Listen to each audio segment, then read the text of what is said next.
for it to go live. Give me a sec.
Hey guys, welcome to episode 3 of Movie Nights with Niyat.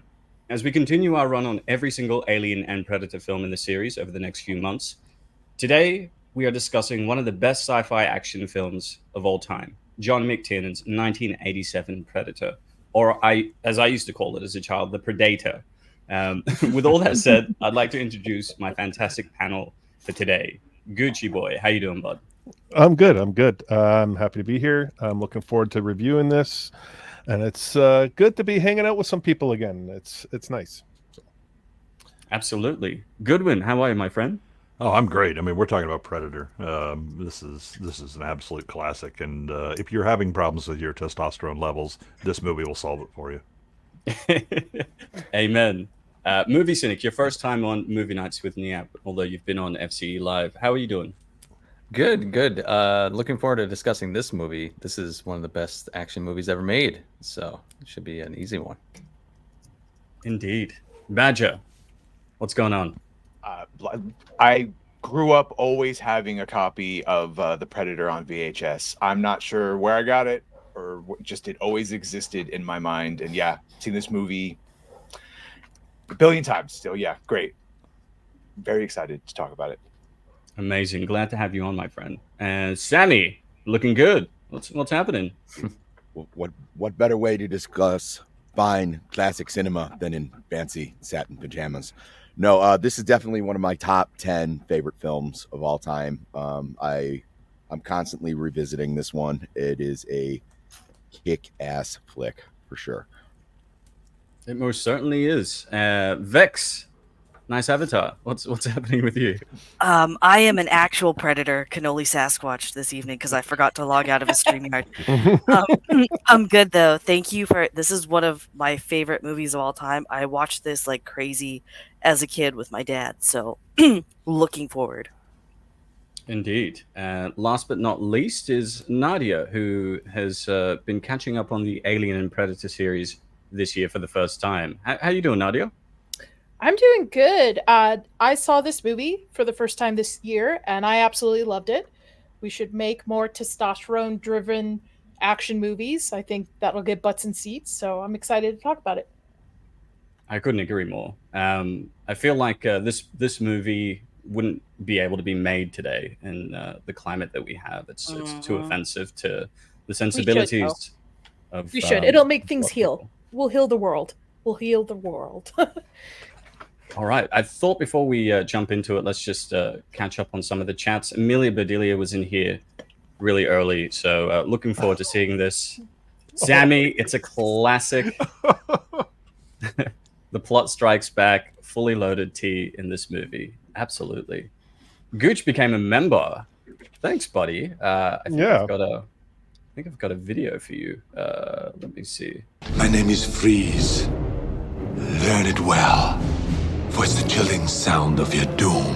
What killed the dinosaurs? The Ice Age!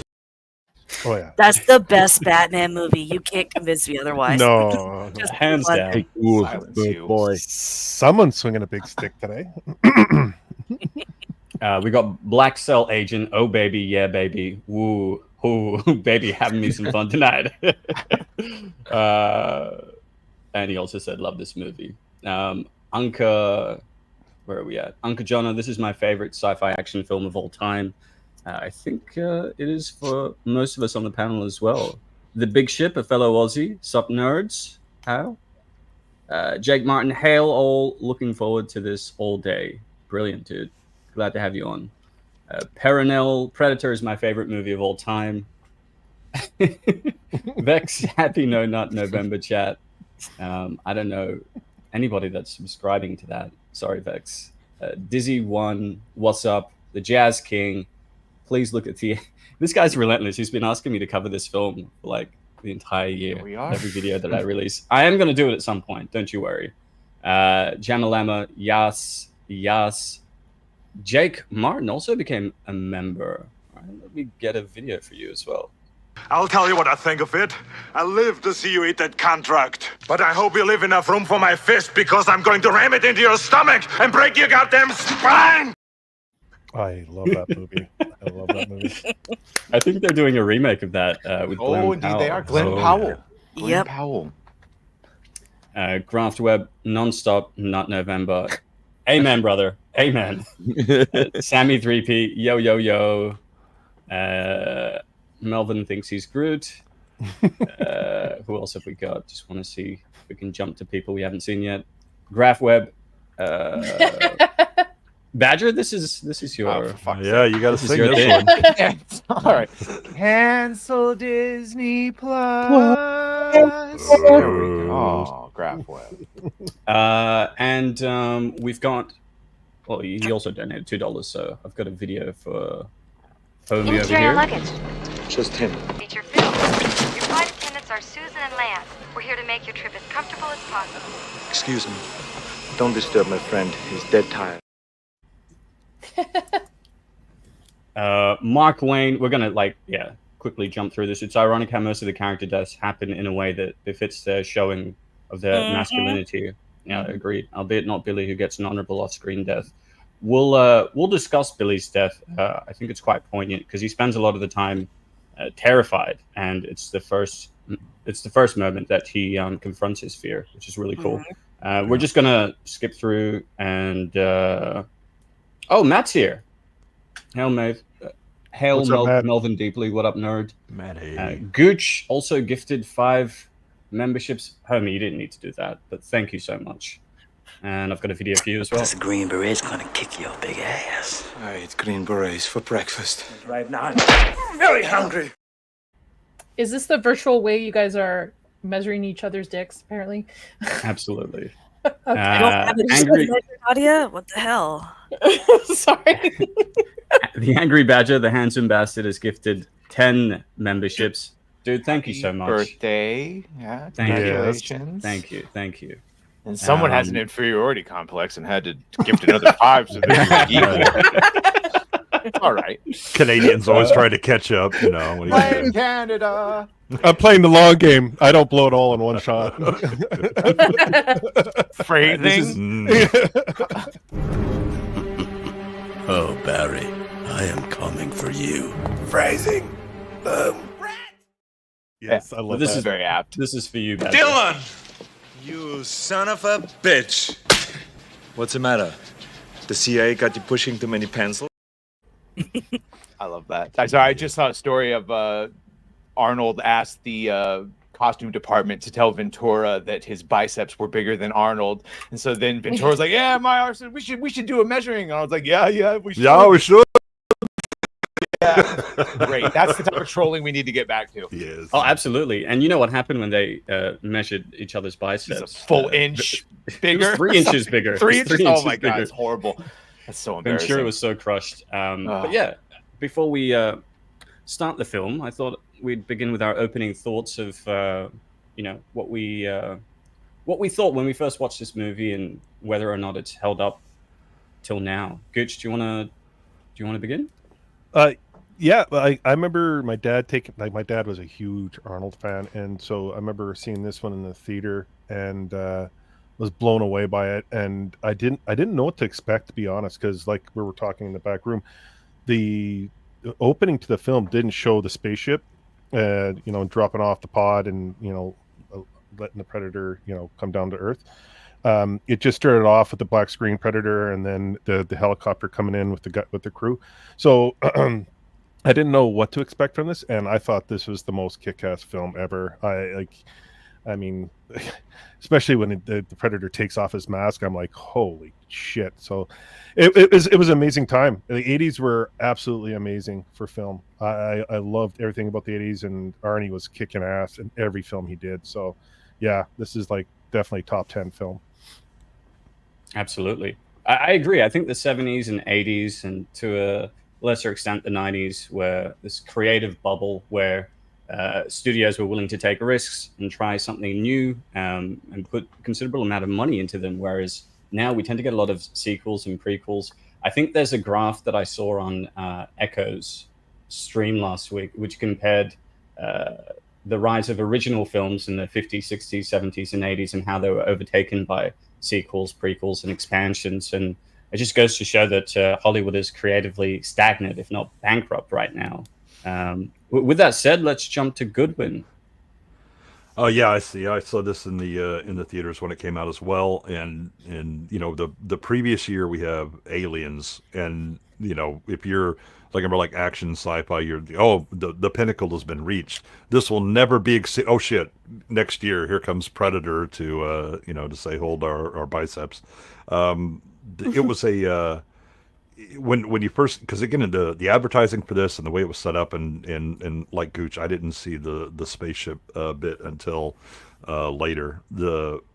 It's set up as to be okay. It's going to be this great action movie, and it is, and then it turns halfway into a much different movie, and then it was just you were blown away by it, and how easily this team wipes out like hundreds of guys in the camp, and then are just like utterly incompetent and inept against this much better hunter. It's just a hell of a movie. Absolutely. Cynic. I saw this on VHS when I was a little kid, born in '87, so I missed the theatrical. But I remember being blown away because it was. I remember it being extremely exciting and thinking it was really clever. And I got to watch it with adults, and they hadn't seen it either. And I remember thinking I was getting away with something, being able to watch it, because some of the scenes were pretty brutal. And it definitely holds up to this day. It's one of the best action movies ever made. It is kind of like two different types of movies in one, like Goodwin was saying. It's like a survival horror movie and also an action movie at one point. It's the first time I ever got introduced to Arnold Schwarzenegger too. So what an introduction. That was pretty badass. Probably the most quotable movie ever too, on top of that. 100%. Yeah. Badger? Yeah, the sad thing is I think almost every movie Arnold is in has at least 3 or 4 super quotable lines that are still, which he obviously did on purpose. Yeah, like I said, it just always existed in a VHS in my vicinity. I've watched it a billion times. Parents clearly didn't care about violence. And even as a kid, I don't think it was quite clear that it was an alien, maybe because aliens weren't so talked about at the time. I don't know. Either way, yeah, I love that it starts off as one thing and turns into completely different. Sort of like From Dusk Till Dawn, one movie, and then completely switches into a different one. But yeah, Arnold. My first time as him as the hero, because I'd already seen him in like Predator or Terminator. So him as like a hero main character. Yeah, love it. One of my favorites. Brilliant. Sammy. Yeah, I'm with Badger on this. I can't remember a time where I didn't have this movie in my life. My dad was always into action movies and everything, and it was just always in the library. He didn't really, they didn't really. My parents never really pestered me on things like that, and it was always around. And yeah, I said this is probably one of my top 10 favorite films. I love revisiting this movie. So. Vex. She's dead. Vex is muted. Nadia. Sorry. Okay, go ahead, Vex. I gotta troll everyone. I watched this movie a lot as a kid because my dad is a huge Arnold Schwarzenegger fan. This movie is like peak masculinity for me in film as well, because you get basically every badass like masculine archetype show in one way or another. I love that it does a pivot halfway from what feels like just like a military, like a secret military op, to a full blown sci-fi action. So this, if I were to tier all these Predator films, if just picture like a flagpole and a pulley for a moment, okay? The flag at the top would be Predator, and then all that other shit would be like broken parts of the pulley at the bottom. Every other film. I love this movie. This movie's great. I could watch this movie every day. I rambled a bit. Sorry. I'm with Sammy a lot, so it's bound to happen. Last but not least, I don't know Nadia. what you mean. Well, I saw this movie for the first time this year on my couch. I've revisited multiple times since watching it. I really, really enjoyed it. I think action movies need to go back to this. I think the world will heal very well if we go back to testosterone-driven action movies. 100%. So I, like much of you guys, I saw this when I was a kid and would rent this from Blockbuster on VHS almost every month. I would watch this religiously. And for me, it's like a rare fusion of science fiction, horror, and action that pushes the boundaries of each of those genres to its limits. Like from the very beginning, the writing sets up a classic action premise. These macho men are inducted into a rescue mission in a hostile jungle, and you've seen it all before.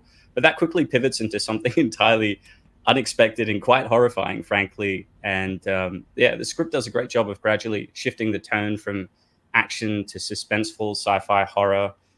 Keeps us on the edge of our seats as we discover the threat alongside the characters. What's interesting about the director, John McTiernan, was that he did make an independent film before this, but he was a theater director. So this was completely new for him. He'd not done action before. He never had to work with these type of actors, and I thought he did a great job of capturing that sense of masculinity while also getting quite decent performances from the actors. I think, in fact, like this is probably Arnold Schwarzenegger's best performance, because he does have the one-liners and he is quite bombastic and hilarious, but for the most part, he's very grounded, and you believe the character that he's playing. I think that McTiernan, his direction uses the setting of the jungle really brilliantly, making it both beautiful and dangerous. It's almost a character in and of itself. And of course, the Predator, Stan Winston's creature design and Kevin Peter Hall's performance are iconic, giving us a villain that's terrifying, intelligent, and has an eerie sense of honor that we discover as the series progresses. Touching on what Goodwin said earlier, if this movie doesn't put hair on your chest, you were never supposed to have any. So with that said, I've got one more super chat to read before we jump right into the film. Melvin Deeply for £5. That's real money. Aliens or Predator? What's better and why? Not what's your favorite, what's better? And Once Upon a Time in Hollywood is shit, obviously. Do you guys want to say which one you prefer, Aliens or Predator? For me, it's Predator. I think Predator is better. Predator. Yeah, I agree. Yeah. Predator. In every way, both. I think it's objectively a better film, and it's my favorite. And just I would choose to watch Predator over Alien. The Predator is just more cunning of a creature too when you compare it to an alien. So it's got that working for it on top. I've also got to play. Yeah! Stick around. Knock, knock. Oh, and isn't the rite of passage for predators to hunt aliens? So I mean, It's one of them for sure. Yeah. It's one of them, yeah. I can get into that and the lore a bit more deeply later, along with Badger, who's very familiar with the Predator lore and mythology. Last super chat from Matt, $1.99. Ultimate bromance, muscles, mud, and alien hide and seek. Agreed. Let's see if we've got a clip for him. What the hell did you do to him, man? I did nothing. The pavement was his enemy. Arnold later goes on to be Jigsaw. It wasn't me; it was the pavement that harmed him. Let's play a game. Yeah.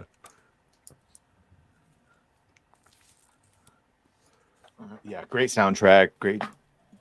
I know, yeah, you sort of mentioned how everyone has different themes, including the Predator when it goes more ephemeral, where you're not sure exactly.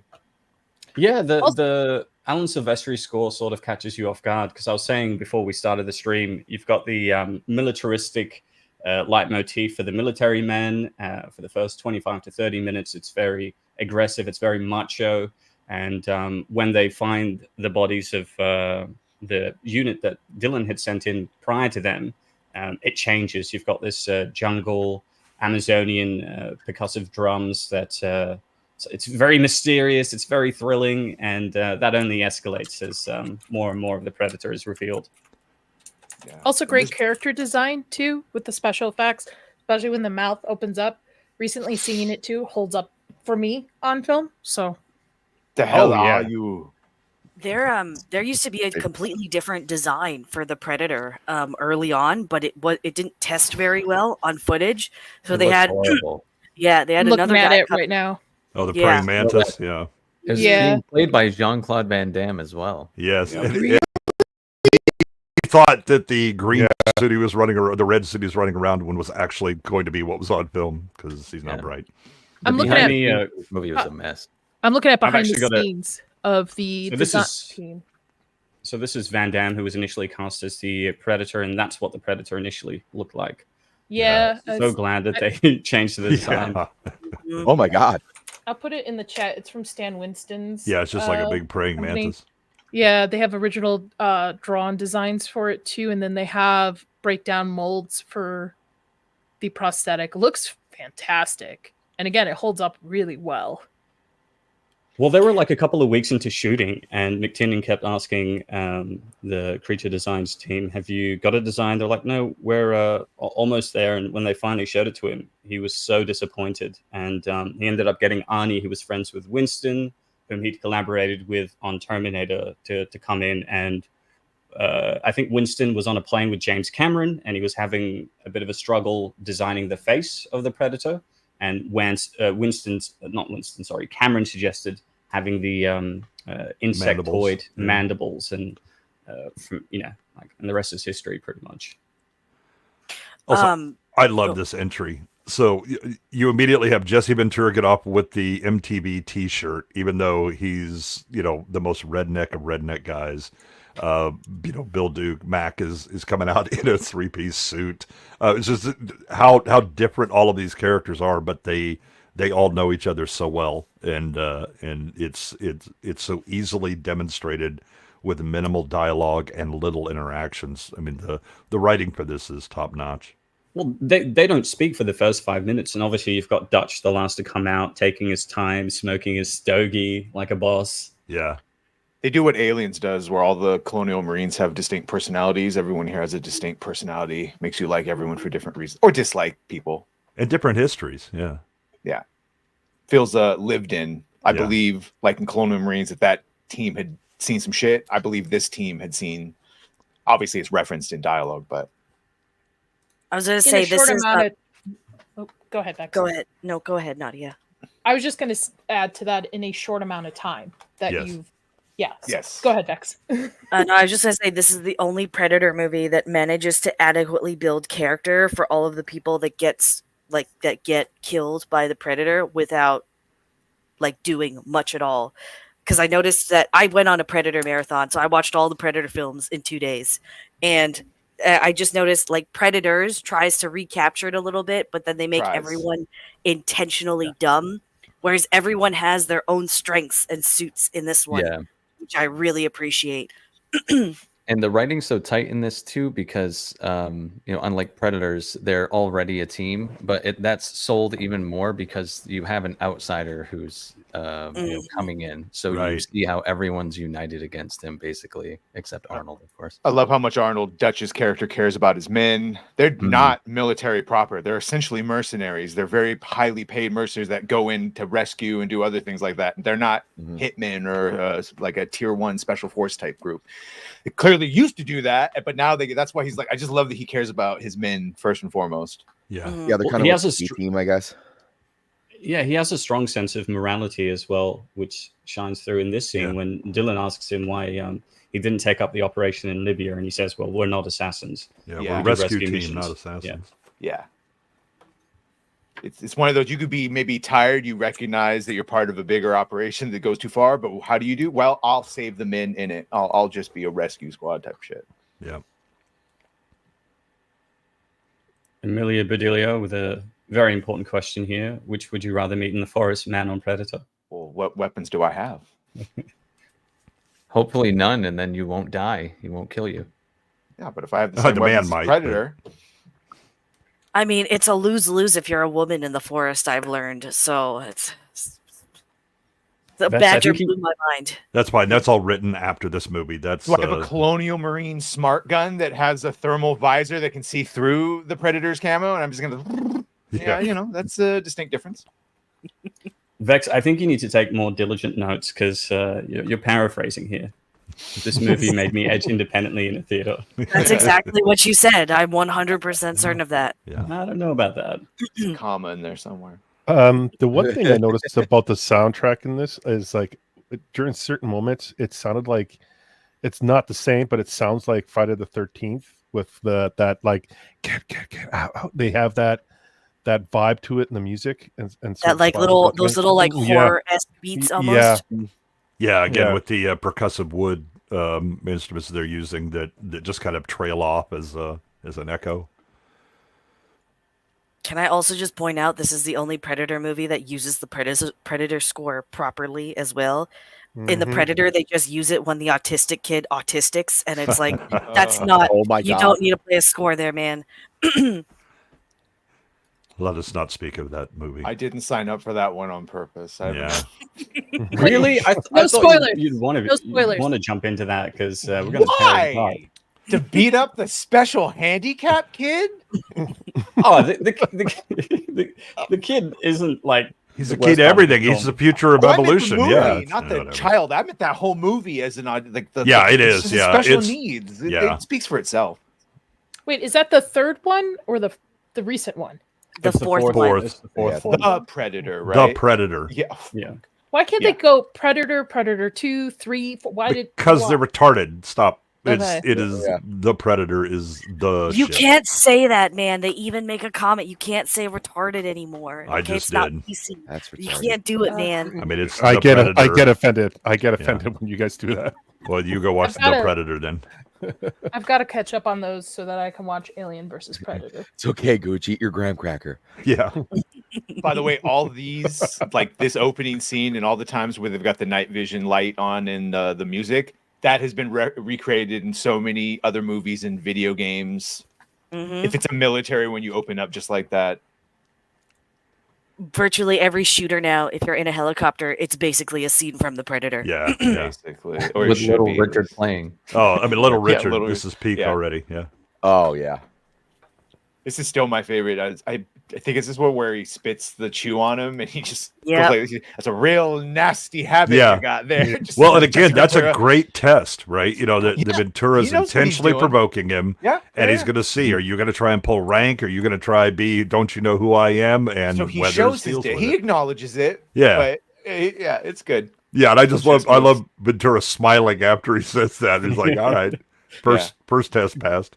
Well, this is right after he says a high testosterone Tyrannosaurus, like gamer word there, yeah. Yeah. yeah, or Damn sexual sexual Tyrannosaurus. Yeah, sexual Just like me. Tyrannosaurus. Just like me. Just like me. the best part. And strap this on your sore ass, Blaine. Yeah.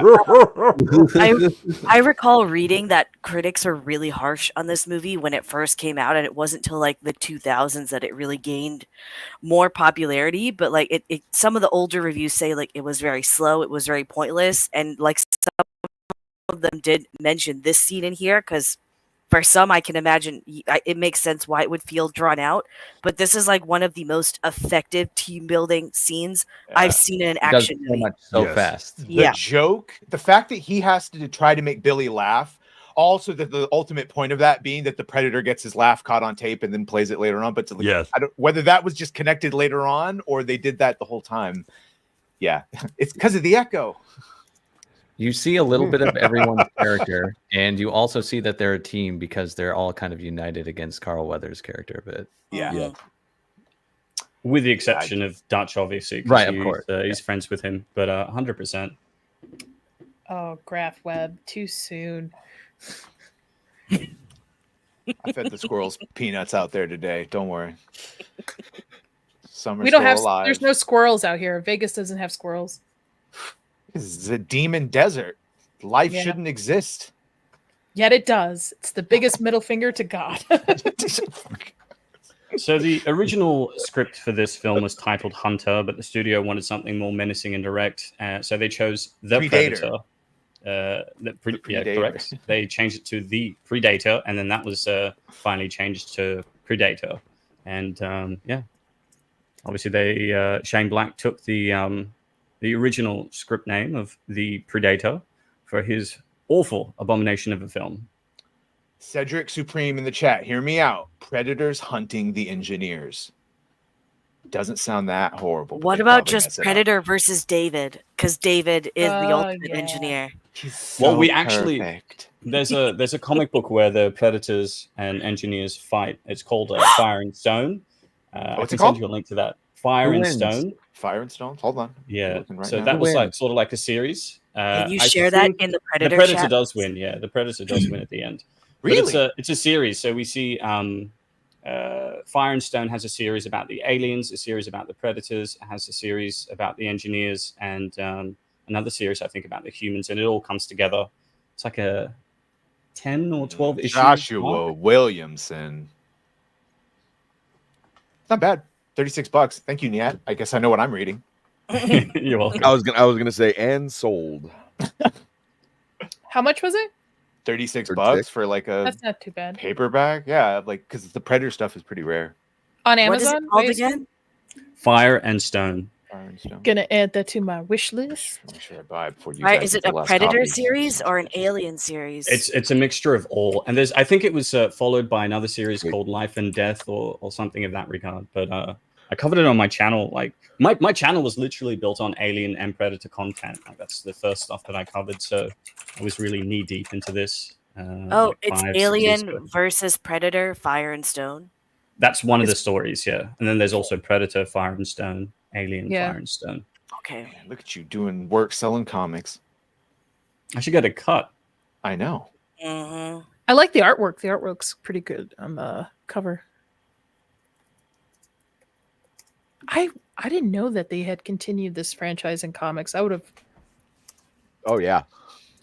Well, the comics and the novels is the main reason we have AVP, the 2005 or 2006 film. Yeah, in the 80s and 90s, they kept writing stories. It's like an entire omnibus of Aliens and Predator, and there's AVP crossovers as well. You get the comics, some pretty decent stories in there. I mean, it is pretty hit and miss, but yeah. So the team have just landed. They've stumbled upon something they didn't expect, which is a U.S. military helicopter. Well, they did expect this, actually, because that's the reason they're going in the first place is because a helicopter went down. They're looking for that the I senator. think maybe what they Yeah, find. As a diplomat. Well, what they find isn't what they expect, which is Yeah. that it was a surveillance helicopter, Right, and that yeah. Dylan had been lying to them. Also, I noticed that, it kind of jumps out occasionally when Poncho is telling Dutch that looked like a surveillance bird. That's very clearly ADR'd. I'm wondering if he whispered it when they were actually shooting, and it just didn't pick up well, and so he had to ADR it, and the volume's a bit up. Maybe. I noticed there were a couple lines like that in the copy that I watched. It was one of the anniversary editions. Nadia, right now, if you announced a Henry Cavill Predator sequel that took place right after this and just had him as Dutch, I don't give a fuck. I'd watch it. I didn't. me Like, too. So I'd would give it a I. shot. Yeah. because like I think in the second, I'm sure you'll mention this Predator too, but like the Gary Busey was gonna be Arnold, the Dutch Mhm. character, was supposed to be, but then they just switched for reasons, money probably. Where does the The- second one take place?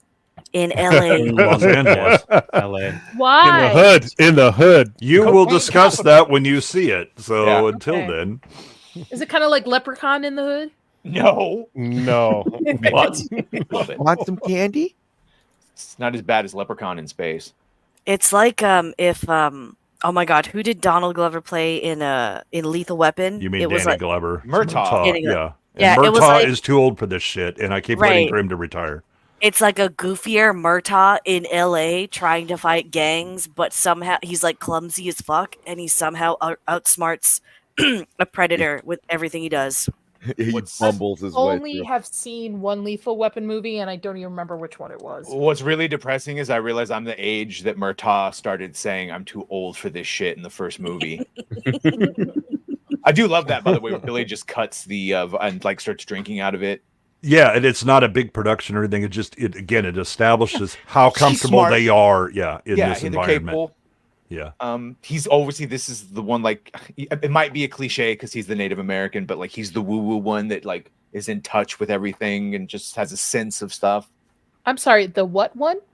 The woo-woo, like the woo-woo, he's the Okay. the Sure. mystical shit. Spiritual guidance. Yeah, Spiritual- he's sure. he's highly intuitive, and he has like a Intuitive. primal connection to nature, which we see.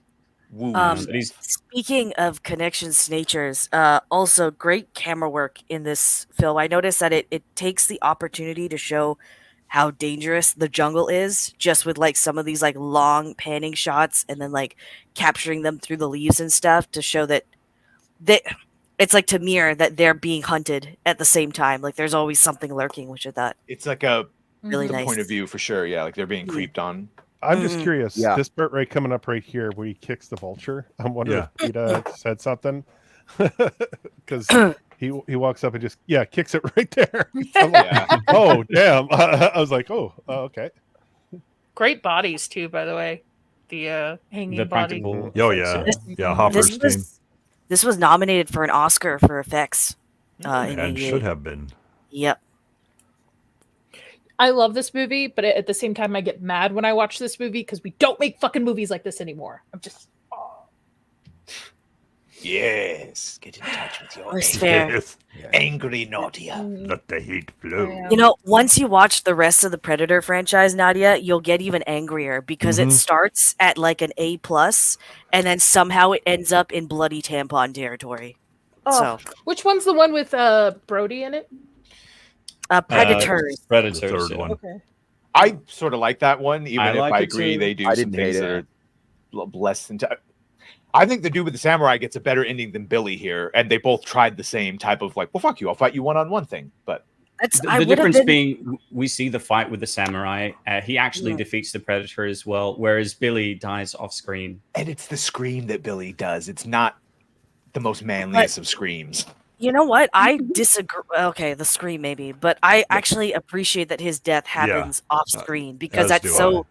Yeah, it's his character is all about I'm strong, I'm the alpha, I have no fear, and we see him just very slowly throughout this film confront fear itself. So, and it's scary imagining what happened off screen. So it's just I think his death is probably the most perfect one, even though they're all foreshadowed in some way.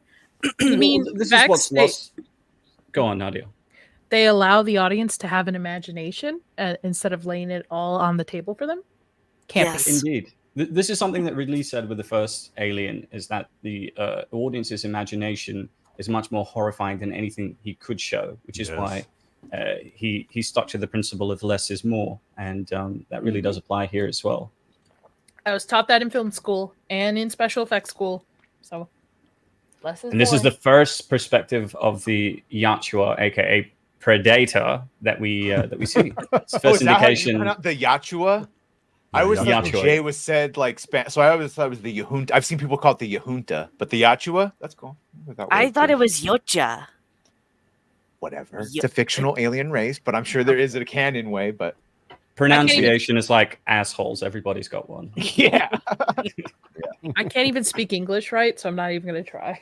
So- Oh, yeah. I'm Gucci. Yeah, Gucci. You Yeah, I did. never even attempted. I was like, the Predators. No, I like that they have their own little lore. Somebody made Yeah, an no, I interesting think comment. it's awesome, but I just never attempted to say the word. Have they ever done one? I mean, I'll watch the movies in the franchise, but have they ever done one where you see the lore, like what their world is and stuff? So there's a shot in the AVP films where we get to see Yachua Prime, their home world, Okay. for a split second. Yeah. But that's the extent. That's the extent of what we see about the Predators. But if you want to know more about their lore, I can send you some comic books that you can read. I would love to. I love to. Yeah. I mean, I already have a stack a mile high, but I'll put Predator in front of everything else I got to read.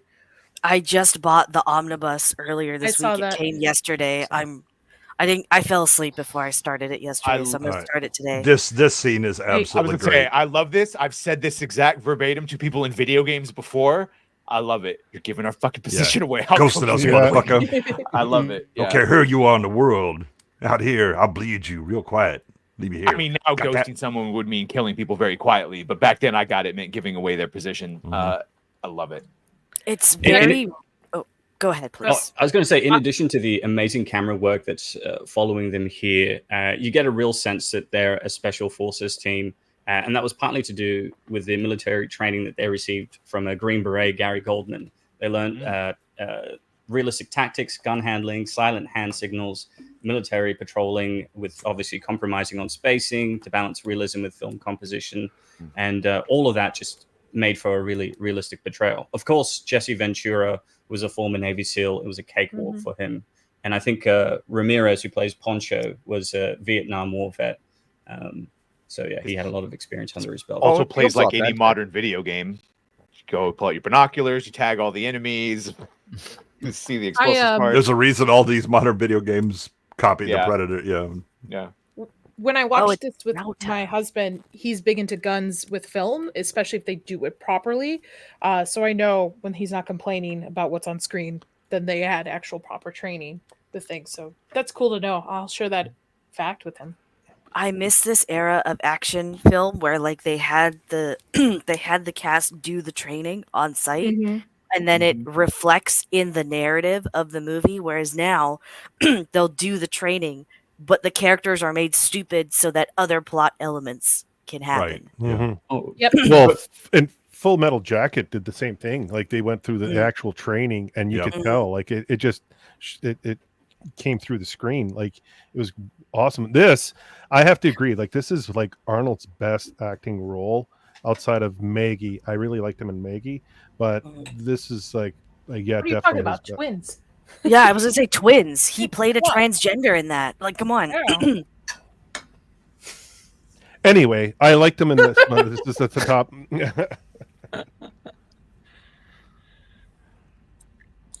Bush McFadden, Bill Duke was military. Was he? I think he was. Yeah. Yeah. I know a lot of them played football. Like Carl Weathers was football. Yeah. Jesse Ventura played football and then got into wrestling. And then I want to say Sonny, what's his name? Sonny Landham. As Billy. Yeah, he was a football player. So Sonny Landham, do you guys know about this? So he was known for his short temper, and the producers would not allow him on set unless there was a bodyguard present, not to protect him, but to protect the others from him. Yeah. And yeah, it was very wild and unpredictable. He was a big drinker. He Yeah. drank a lot. I think they had a similar problem on 48 Hours set.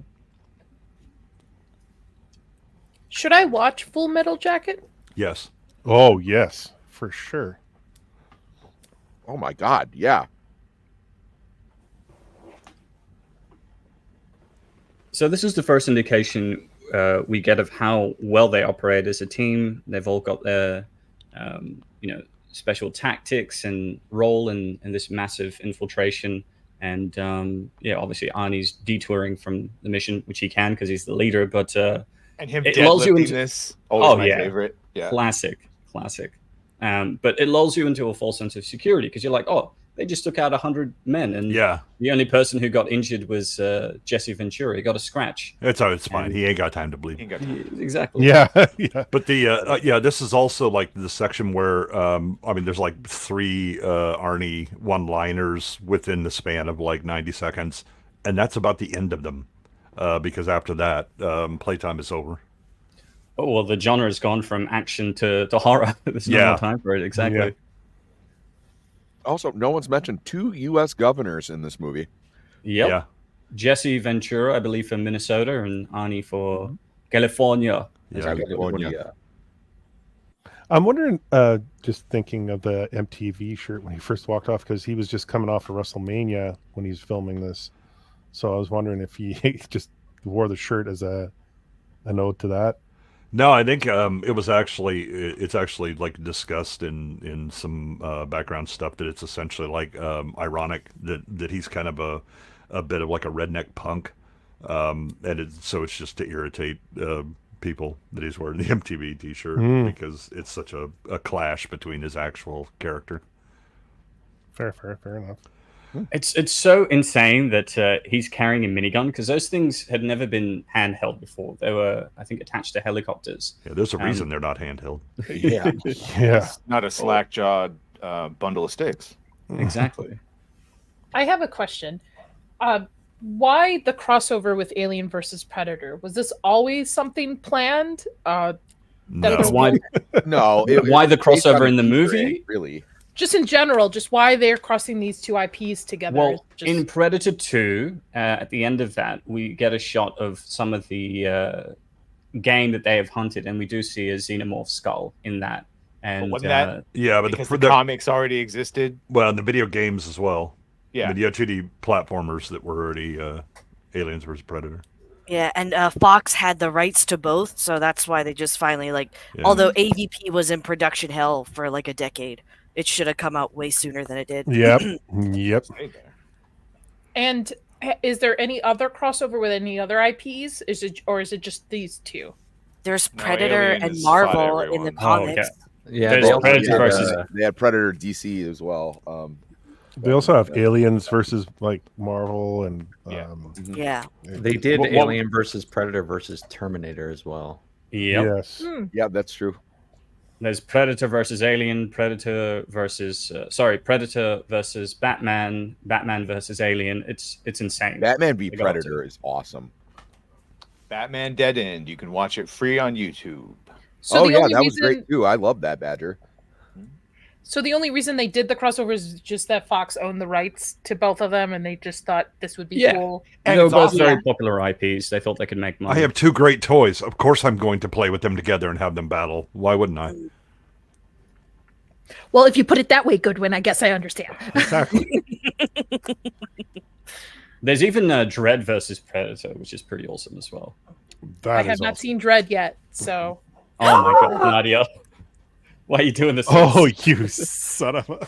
Why do you people act surprised? Son of a... Yeah, I'm with Goodwin. I don't know why you could people act surprised. Do we have to cover the Terminator movies so that you can understand where Nadia comes from? Who are you Badger, who are you calling? You already sent 10 before. My god, dude. You didn't have to. What the hell? Everybody debates me with the Dread movies. Like, which Dread movie I should watch? Both of them. Yeah, Thank they're you. both good in different ways. Thank you so much, Badger. I have to play a clip for him. Stop it! No, I don't stop it. I want my baby. Shh. But I'm all woman. My nipples are very sensitive. Feel how soft my skin is. I want my Larry. I don't want to see you. That's a great Thank movie, you, by the Badger. way. God, I I do love that highly movie. suggest you watch that movie. You're welcome. Second best Arnold movie. Second I best. saw that movie in theaters with my parents. It's pretty apt now. So I think somebody was saying in the chat that Arnie hitting her with a gun should have like cracked her skull. She'd be dead. Yes. Yeah. But this is movies. I thought this whole time up until earlier this week that the reason this chick survived was because she was hiding but then Badger told me it's because the predators like to fuck women. And that, Calm down. Hold on. What? First of all, this movie was made before the perverts decided to make comics. There's a very clear description that Arnie gives about why she is allowed to survive. She's allowed to survive because did one, not she's a pertain to woman, her. and two, she's unarmed. Yeah. Predators That's what I don't thought. consider it honorable to hunt them. Yeah. that's was what I referring- thought. I Yeah. was referring to Mariko, who actually joins the predators, and that during her special time of the month, it's advised to her to not be around the other predators because they'll take it as her being ready to breed. But What? like now that's all I'm Comics, thinking baby. of with every female in this franchise now. That's like every movie I watched, I'm just like, is the predator gonna fuck her? Is it thinking about fucking her? Then there was that scene in The Jesus. Predator where what's her face was naked in the shower, and I'm just like, are they gonna? Well, is it didn't. It just What let her is go. your didn't it? story? Look, you keep your fantasies to your own stream, I Vex. was gonna So we say, don't, Vex you is know. This is a lot more vigorously, about amongst you. other I mean- things. Yeah, looking have for questions. certain. I know what stories. cosplay outfit I'm getting your husband. It's Well, even better that before- you have like that raspy voice right now. Like, what's Yeah. going on in the shower? What are we gonna? I have questions me, just for Yachua. Vex, though. Just for Vex later. Don't eat the. Vex, you- but- you yeah, but ate by the way, game. Vex, You know how hot I am with your infrared vision. I kind of know where your mind's going, and I just want to say, same. No, I Yeah, wouldn't I fuck know. a predator though. Yeah, I you just, would. Yes, No, you would. Yes, It would you be would. spiked. No, It would be spiked, Vex. You wouldn't like it. Yeah. I Don't just, don't don't tell her that, Badger. She already had enough reasons to be attracted. You just add to it. Stop it. Let them Vex, go down this Amelia. rabbit hole on their own. Amelia has a question for you. It's the mandibles, right, Vex? What happened to you, Vex? Used to be someone I could trust. Yeah. Now you just want to you hoot Yeah. a pund. Become a pervert. What the hell are you? You're the one that told me about it. Leave the mask on. Joke me. Come on, I'm here. Come on, do it! I'm right here. Get to the bedroom. Yeah, Amelia, exactly. 100%. there's some spicy books about the predator. Of too. course there is. Predator Rule was 34 asking exists for for it. everything. Of course, He's wearing fishnets and a loincloth. What was Vex supposed to do? Exactly, yes. He's asking for it. The predator discovers he's the hunted when Vex is around. I love this part as well. Again, surprise, Dylan has screwed us all. And then but you get the you finally get the laugh from Billy. And then the predator comes and takes a peek. Give me a way out of this hole. Go on, Badger. So, no, I'm just what he says. I love it when he says, "Find me a way out of this hole." Not only did Dylan screw them, but their competency is what screws them, because the predator's watching them and seeing how they've the seven of them have wiped out a small garrison of 100, and it's like, yep, these are the guys I'm going for next. Exactly, So, these are the apex predators I've been looking for. Well, there's that line where they mention like to Arnie, like Dutch, it's almost like he's a hunter, and then Arnie just clicks in and he starts looking at the He immediately trees, looks right? at the trees, Yeah, because deer stands and all that. Yeah, this isn't an unblooded, right? In a group of three, obviously, this is a solo. This one's been around. This the block. is It's blooded. exactly. This is the difference Okay. between the other predators that we see. This is a blooded predator. Not It's- impulsive, studying, tactical, lightly armored. For some context, so 25% of the predator males on Yachua Prime are unblooded. That means they've never been on a hunt. They're uninitiated. They haven't gone through their rite of passage. About 40 to 45% of males are blooded. That means they've gone on a hunt successfully and come back. And then you have elite predators, which make up about 15%. They've gone on multiple hunts and they've killed a xenomorph queen. And then you have predator elders, I think they are, or clan leaders, who make up about 5 to 7%, and they've gone on so many hunts, they've killed so many xenomorph queens and wiped out xenomorph hives that they're able to lead a clan and also propagate their species. Like the one that tosses the pistol. Correct. Exactly. Yeah. Wait, And then you have so- ancients, which make up about 7 to 8%, and they're I think like 800 to 1,000 years old. They're retirees that have gone on multiple hunts in the past, and then a small percentage of them are called bad bloods. These are criminals essentially that don't have any honor code, and Do they? we see them in Predators. Yeah. Oh, okay. I was gonna ask, like, have we seen any of like those top 15, 7% ones in any of the film franchises so far? No, because I think this is probably the closest that we get to an elite predator. I don't know, but once you start talking about percentages, Niyat has the biggest predator dick here, lore. Yeah, exactly. I do submit to you, sir. Just now. Sorry, Badger. Oh, right between my legs. No, good for you. I'm glad. Now we all know what we're working with here. So, like when it comes to prey, obviously that's like a virgin predator. Like that's an unblooded. That's why he's so dumb and makes so many mistakes. Yeah. It's the same in the AVP movies. Those are all unblooded ones too. We learn. Yeah. They're on their first hunt. This is so intriguing to me. I really want to get into this and read more of the comics for it. And to be fair, Nadia, this is also sort of like Star Wars, where we are putting way more meaning and all that because we know all the lore that just didn't really exist at the time they made the movie. But all of that lore is retroactive. It does make it better when you retroactively apply it. I gotta say, man, Dark Horse comics in the mid-90s were just cooking. Dark Horse anything. They're Star Wars. That's what I was. I First know, thing I man. was pissed about is they replaced all those good Star Wars Dark Horse. But yeah, Dark Horse was legit. It was like the adult comics that weren't porn. You know. Yeah, I think the first Predator comic didn't come out till like 89 though, right? 89 or 90. It was sometime after the film. I think it was later. I think it was later, wasn't it? Are you talking about other than like the movie serialization comics? Just like the comics. I thought Marvel did the first Predator comic. I could be wrong, but I would guess that because they also did like the Star Wars movie comics that came out like around the time of the movies. Badger, when did we get Concrete Jungle, which was supposed to be the sequel to this with Dutch's I want to say that's brother. like 92 or it's like in the early 90s. Yeah, I could have sworn there were a handful of comics before that. But Predator 2 in 1990 was loosely based off of a comic storyline, or did that come after the whole Predator? No. That's what I was mentioning just there. That might have been Concrete Jungle. And that was set in the city, just like Predator 2, and that was supposed to have Dutch's brother, who's just as huge and awesome as him. Of course. Is there an order you're supposed to read these in with Alien and Predator? Do you bounce back between the two in the comics to get to a point? It's a hard question to answer. I'm they sure weren't written in order, real but I'm sure there's an good order. reading list. Okay, I'm gonna look it up. Yeah, Nadia, I'll send you the list that I found because I'm trying to read them in order, which is why I bought the first omnibus for the Predator series. I was gonna buy the omnibus, but I have to read Berserk's omnibus that I have first before I. Oh my god, you're gonna love I got it. I put it in the private chat. It's on. I got the list here. Oh, thank you, Gooch. And now we get a nice view of the valley that was waste on a broke dick dog. I'll say I've been reading the Marvel Alien stuff. I've been liking it actually. The first Predator comic was 89. I'm reading the back of my omnibus right now. Yeah, you're right.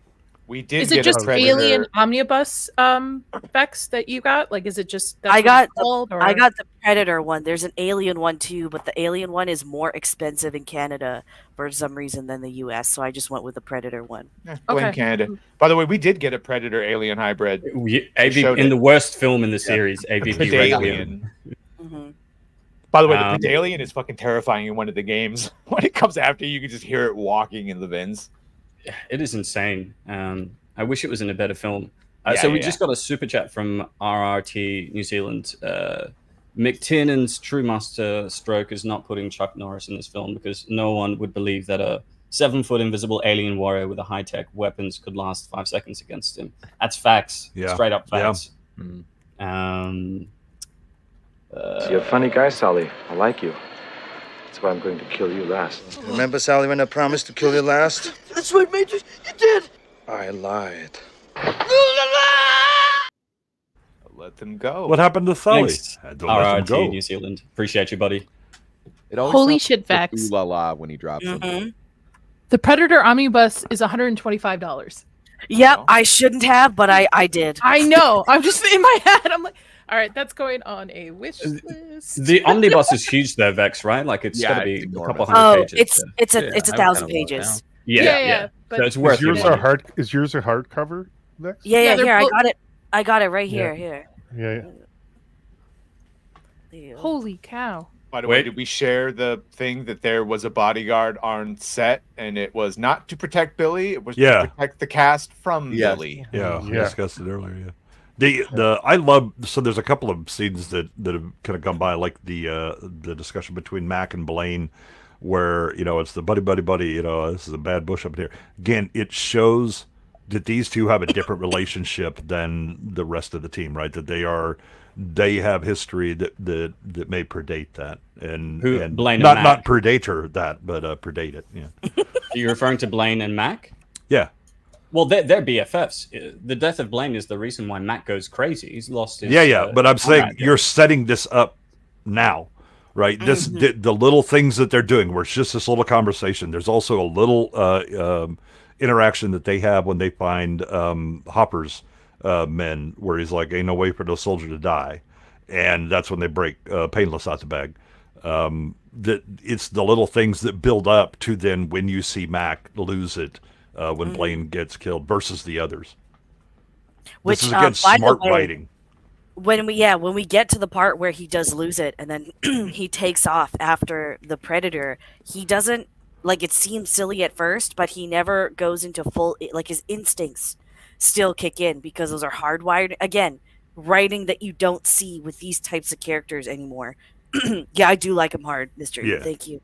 Well, again, after they decide to deforest the entire country with the minigun and all that, you have the when he says Mac and says Mac, and Mac's not paying attention, and he goes Sergeant, and then he immediately turns yes sir, right? So again, it's smart knowing you go back to that stuff that was beaten into you when you were in basic, right? That is just like wired. It bypasses all of your frontal lobe stuff.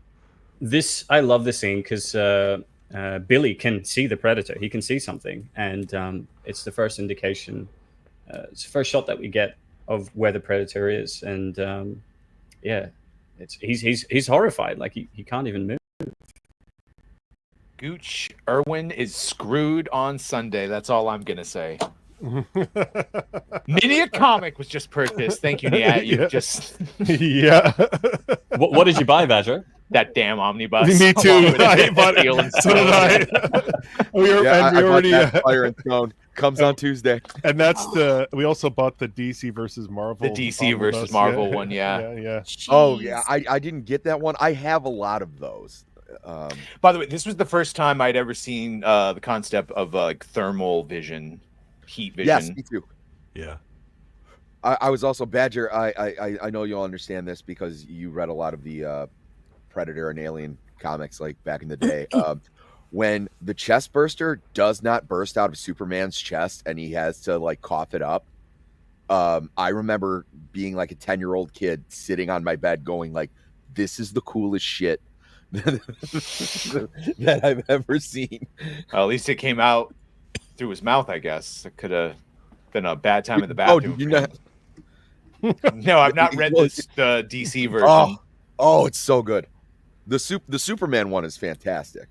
Superman versus Aliens is just awesome. Go get him, Hawkins. This I've got- will oh, definitely not Shane. end poorly for you. Shane Black. Yeah, this should have been his end right here. It's Yeah. Is I've this got the both of first? those. Is this the first death now? yeah. Yeah, we're about to approach Okay. it. The Predator doesn't like violence against women, so he saved Yeah, her. it's very much. Oh, absolutely. Yeah, that's Well- exactly why he's the first to die. Decent of it. He's a predator. That- He prefers to do it himself. Apparently, Is that according to Hawkins? Banks. I Yep, yeah, it was I Hawkins. think so. I think so. I think so. Yeah. So what's I funny can't is that tell. Yeah. Yeah. Shane Black obviously wrote Lethal Weapon, and he was brought on to tinker with the script as they were filming. And they're like, well, in addition to helping on the script, we'll give you a character. And he was really annoyed that his character had glasses. He wanted to have like military spec goggles, and they're like, no, dude, you're not the cool guy. You're the nerd. He Sorry. looks like a nerd. Yeah, 100%. I think he could have still been the nerd with the tactical goggles. Like, Yeah. It's the 80s. Stop it. oh yeah, true. Even for the both of 80s, those- though, they have really futuristic weapons. Rather, like having the MP5 was new at the time. The underbarrel grenade launcher, like. Oh perfect. yeah. I remember G.I. Joe when they introduced that under the barrel grenade launcher. I was like, oh hell yeah, I love that thing. I still put it on any video in like Ghost Recon or anything. Look, man, when a light armored vehicle or a bunch of people group together, what are you gonna do? Thunk, thunk, thunk. Yeah, noob tube, baby. Apparently, the rifle that Dutch has was Scarface's assault rifle with the grenade launcher, but slightly modified. Oh, that makes sense. M16A2 or whatever the hell it is. With the it just looked bigger on Al Pacino because he's 5'1", 5'2". Underbarrel shotgun is cool, Mr. E, and that's definitely what like the Starship Troopers thing is for close encounters. But well, it's what the Billy M209, yeah, it's got a special place in my heart. That's all. So this production wasn't as chaotic as Francis Ford Coppola's Apocalypse Now, which was shot during a war and used the helicopters of rebel fighters. But this was a nightmare to get through because the jungle set was invaded by dangerous wildlife. They had snakes, scorpions, and most of the crew suffered from traveler's diarrhea due to local water issues. The only two people who didn't get sick were Schwarzenegger and McTiernan, who had prepared meals and bottled water. Yeah. And they had to cut down quite a bit of this jungle in order to actually shoot. Because the real jungle, there's not enough light. Everything would just be a green hell. Mm-hmm. Yeah, they trimmed down some of the leaves, but they were sure to not remove any trees or anything like that. Mm-hmm. Well, this whole movie was a disaster from the get-go trying to film this thing. It was a nightmare. In Mexico, yep. Yeah. Yeah, it's actually they benefit from that break because that's really what allows them to come back with a better idea of what the predator is and all that. This scene where you're panning up and you've seen the blood dripping, One of the best shots in the film. I think it goes for like 20 seconds. Yeah. Yeah, Mhm. it's freaking great. Also, I'm looking at Predator versus Wolverine right now, comics too as well.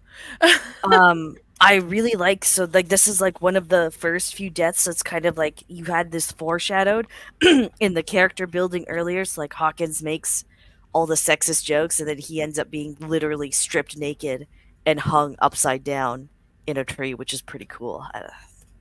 It's just Except that's what they do with all of the bodies because that's what hunters do. No, he made a cut it, joke, then so you it's slit different. it, and then you bleed it. He's the only one that you see get that treatment, like of this, because all the other ones are killed in very different ways, right? Well- He's the only one of this platoon that is shown to be killed that way. At the very start, though, when they stumble upon the helicopter, they find the bodies of Hopper and two other men who are But we don't skinned know those alive. characters, right? Yeah, That's exactly. He's the yeah. first character that we know. Yeah, They go 100%. out of the way to show him naked and Exactly. dignified. This is the Mhm. shot here where you're like, "What's going on?" A bit of blood on the leaves, and it slowly trickles up to reveal his body. So good.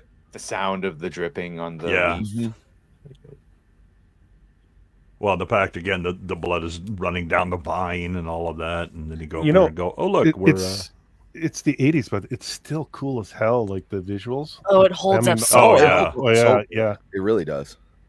Well, it's because of the use of practical effects and pyrotechnics. Yes. The explosions and everything's real. They're shooting in a jungle, not in a studio, which of course That- caused a lot of problems, but it adds to the sense of realism. Yeah. That one shot where he's firing off the predators firing off those shots at the location where Dutch is took the bow and shot the arrow when he's hiding in the trees and he's he's just hiding in the shooting tree the and he's trees. shooting, and then there's like all the fireworks are going off Yeah. behind him and the silhouette of the predator there. Yeah. That is a great shot. Yeah. Oh yeah, here we go. Oh man. It's kind of ironic that Blaine gets hit before he has an opportunity to use his minigun as well. Well, this was great because he says earlier, like, I don't got time to bleed, and then he just in an instant he dies, which is That's again also it's like a very different weapon that because it's the plasma caster, but it looks like he fires a physical thing into him and then it travels along the line and then blows up when it hits him. Mm-hmm. Yeah, but the other thing is, again, that the Predator's been watching them. The one thing he doesn't want to do is to get into a face-to-face with the guy with the minigun. That would be a bad idea. That's probably why it takes him out first. Right. Yeah, but most of my point is he didn't just explode him. He did a very tactical one that just blew up part of him so he could still take his body. Yeah, it's almost like an electrical current. Like it hits and then tries to find it finds an entry. And then it's just plasma. It goes through him, blows his chest out. But the one thing they say is the wounds are fused and cauterized. Yeah, so it's yes, really but it doesn't. There's no exit. There's no. You can look. There is exit. There's a giant hole in the front. No. I'm talking about like behind him, like in the ground or anything like that. It kind of dissipates like once it hits the body, like an electrical current. Like it finds an exit. Oh, like there's no Yeah. like There's like no like a shell. Right? Yeah. No, Yeah, it's a yeah. plasma. It's a Yeah. it's a plasma shot. Yeah. It's just energy. It is, Yeah. but that's not what that. The plasma caster goes, whack, you hear it and explodes. That he got hit with a physical thing first, and then it traveled very slowly along it, and it was a kill shot that exploded. Completely separate weapon than his plasma caster. There were two which, shots. as you pointed out. No, he gets shot in the shoulder, then he turns and gets shot in his What back. does he get shot with the first time? The same thing, because it just goes snap. No, sir. Right? There's a snap. No. No, incorrect. No. I'm watching it on the big screen here. Badger's I mean, right. yeah, we just saw it. Seen it a billion times. Dude, all you see is blood. You hear the snap, then he turns. Then his chest goes boom. Chest go boom. What's insane about this scene is that they've all just fired into the jungle, and all they were able to get was one drop of blood. Yeah, they have deforested an entire country, and all I got to show for it is some radiator fluid on a leaf. You know, like out of all of these, this is completely off topic, but I'm just looking. I can't help but admire Carl Weathers' physique. I just think he is a beautiful man. Oh, okay. Okay. Do we play a phrasing? Phrasing? I mean, do we need to No, do I we need to stand hold by it. on I a don't particular care. shot for you, Sammy? Give me a 38 seconds. I've got the perfect video for Sammy. Easy, don't shoot! I'm coming out! Phrasing. Yeah, I heard that. That's awesome. Okay, I had to look it up. Blaine is killed with the Predator's wrist spear, not the plasma caster. That's why he's hit first, and there's blood splatter, and then it travels along the line. That's the line from the wrist caster. So, thank you. So what is then cauterizing his wounds?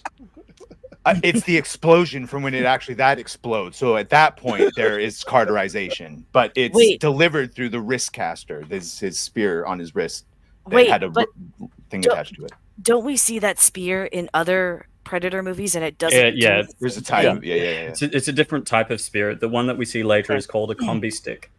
It's much larger. Is it a different type of spear or a continuity issue? No, it's a different type of spear. The Predators have an array of weaponry that they use, depending on the type of hunter that they are. Some Predators have thicker spears, some have like longer spears, some have shorter spears. Oh, do I need to play another phrasing clip? Seriously. As soon as Chris gets an offer letter, I'm buying this omnibus. As soon as he gets a job, I'm fucking spending the money to get this thing.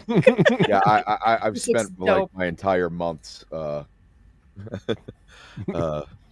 comic book fund on, and it's only the second day of the month. That's great. It's okay. We're all going to be inside anyway after next week. Yeah, gonna spend the time. I just got 2 boxes given to me of 1990s Image comics and DC comics. Nice. Gooch, I finally found my long boxes. I think I know where my Spawn collection is. I'm gonna have to pull it out. Oh yeah, I love Spawn. Yeah, I've been meaning to pull the trigger on these for a while though. Still, it's all right. Pop sent me some Vampirella. Thank you. Yeah, that's the one. I'm speaking Guchanese. Sorry. Yes. All right. Apologies. Sorry, I've been rubbing off. This on is you. a great Yeah. moment here. Rubbing off on me? Phrasing. Yeah. Gooch. You heard what I said. He was a good soldier, and Mac's response, he was my friend, and Dutch very, specifically looks at him because that means something different amongst men than I just know a guy. This is where we first see the Predator, like his hands and the part where he... when it's repairing itself, right? When it's healing. Yeah. And even when we see its face, it's wearing a mask, so we don't know what it looks like quite yet. Oh, did I miss one of my favorite parts where Mac is just shaving for no reason? No, that's later. Not yet. That's later. Yeah. Because I know they used to Oh, spray you're right. Okay. like the sugar syrup on them, like sometimes to get the sweat. But like I see some inconsistencies between the sweat on different characters. Some of that natural. No. They sprayed glycerin between takes, and it was already quite humid, so it's very difficult. Didn't they have a problem with the blood too? There was something with the blood. Getting the blood to show up, like the consistency, they had trouble getting the consistency right. Well, they had two different teams working on the blood. So when it dealt with dead bodies, they had the visual effects team doing that, and when it was blood on live bodies, it was the makeup team. And so, yeah, I'm sorry, I didn't elaborate further. I'm talking specifically about the Predator blood. Oh, I didn't realize there was a lack of consistency there. Because they used the same material. It was like glow sticks. They were having a problem getting it to show up or whatever. I'll look it up real quick. Yeah, I think that might have been in their early shots, but they came up with a really good consistency in color when they mixed glow stick fluid with KY jelly. Ooh. As everyone does at some time in their life. That's a raver's tactic right there. And this is a good moment. It shows that the Predator is not invulnerable. It does get injured. Feels pain. But also, what was that, Pedro? And feels pain. Yeah. And that it's extremely resourceful. Yeah. Absolutely. Mm-hmm.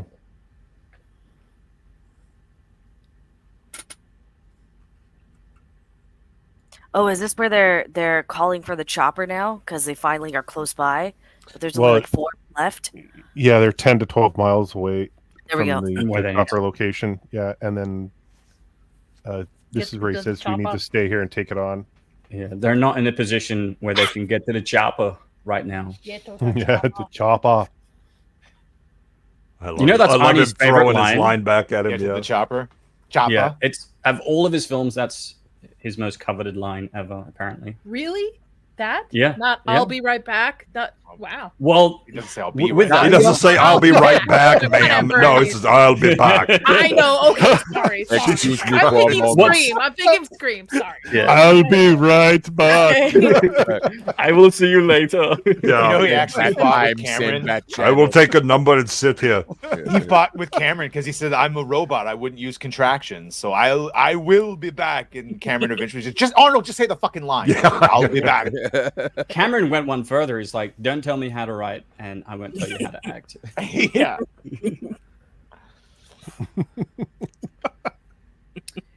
I'm surprised Arnold's never come back to the Predator franchise. Or he was supposed to for Predator 2, but his agent was being a dick and wanted more money than what the studio could pay. Even he now, was also because didn't he come back for the Terminator franchise recently? Well, they were happy to pay him a lot more for Terminator 2. In fact, the amount of the cost of his trailer in Terminator 2 was more than the entire budget of the first Terminator film. No. I mean the recent.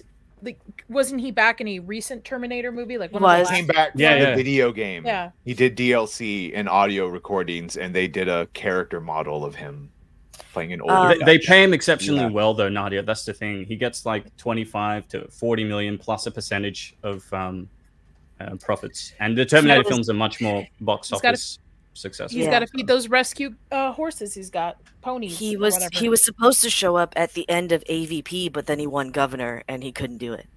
Yeah. What does that mean? Why can't he do it just because he's the governor? No, he won. Like he was running at the time they were filming, so he was on the promotion trail. Yeah. Okay. Because I was like, I would vote for my governor if he was in. Wasn't there? Predator I thought there was something along the lines too. If you're governor, you can't make money off of during filming or something like that.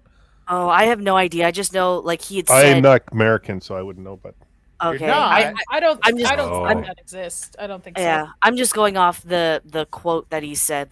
He was planning to do it, but it all depended on how his race turned out and he won, so he couldn't do it. This He is didn't the have best time. scene between. I love Mac having this conversation with Blaine.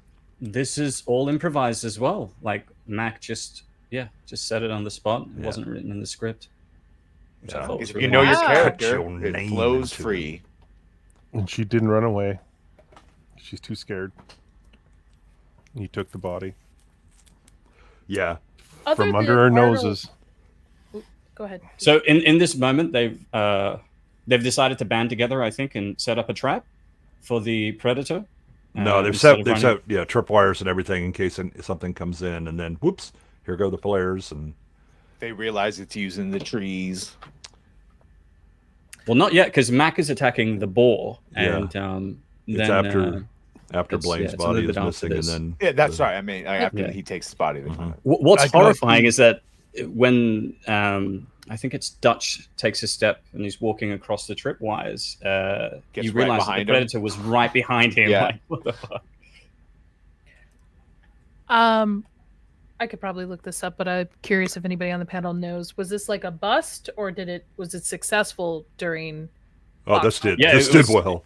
This did considerably well. So it was #1 at the box office the week that it was released, and it made, I think, 89 to 90 million across its run. Yeah, during that time, the movies. What budget? Budget of like 15 to 20 million. Wow. Okay. This is still super impressive, by the way, that he killed a boar with his fucking knife. Like that could have eviscerated him, and he did it CQB with just a fixed blade. Especially when you see the tusks on that boar, you're like, I'm saying he didn't get like skewered. That's very impressive. Just ripped to shreds. Well, that was all of his frustration and anger at Blaine being dead, being fed into that kill.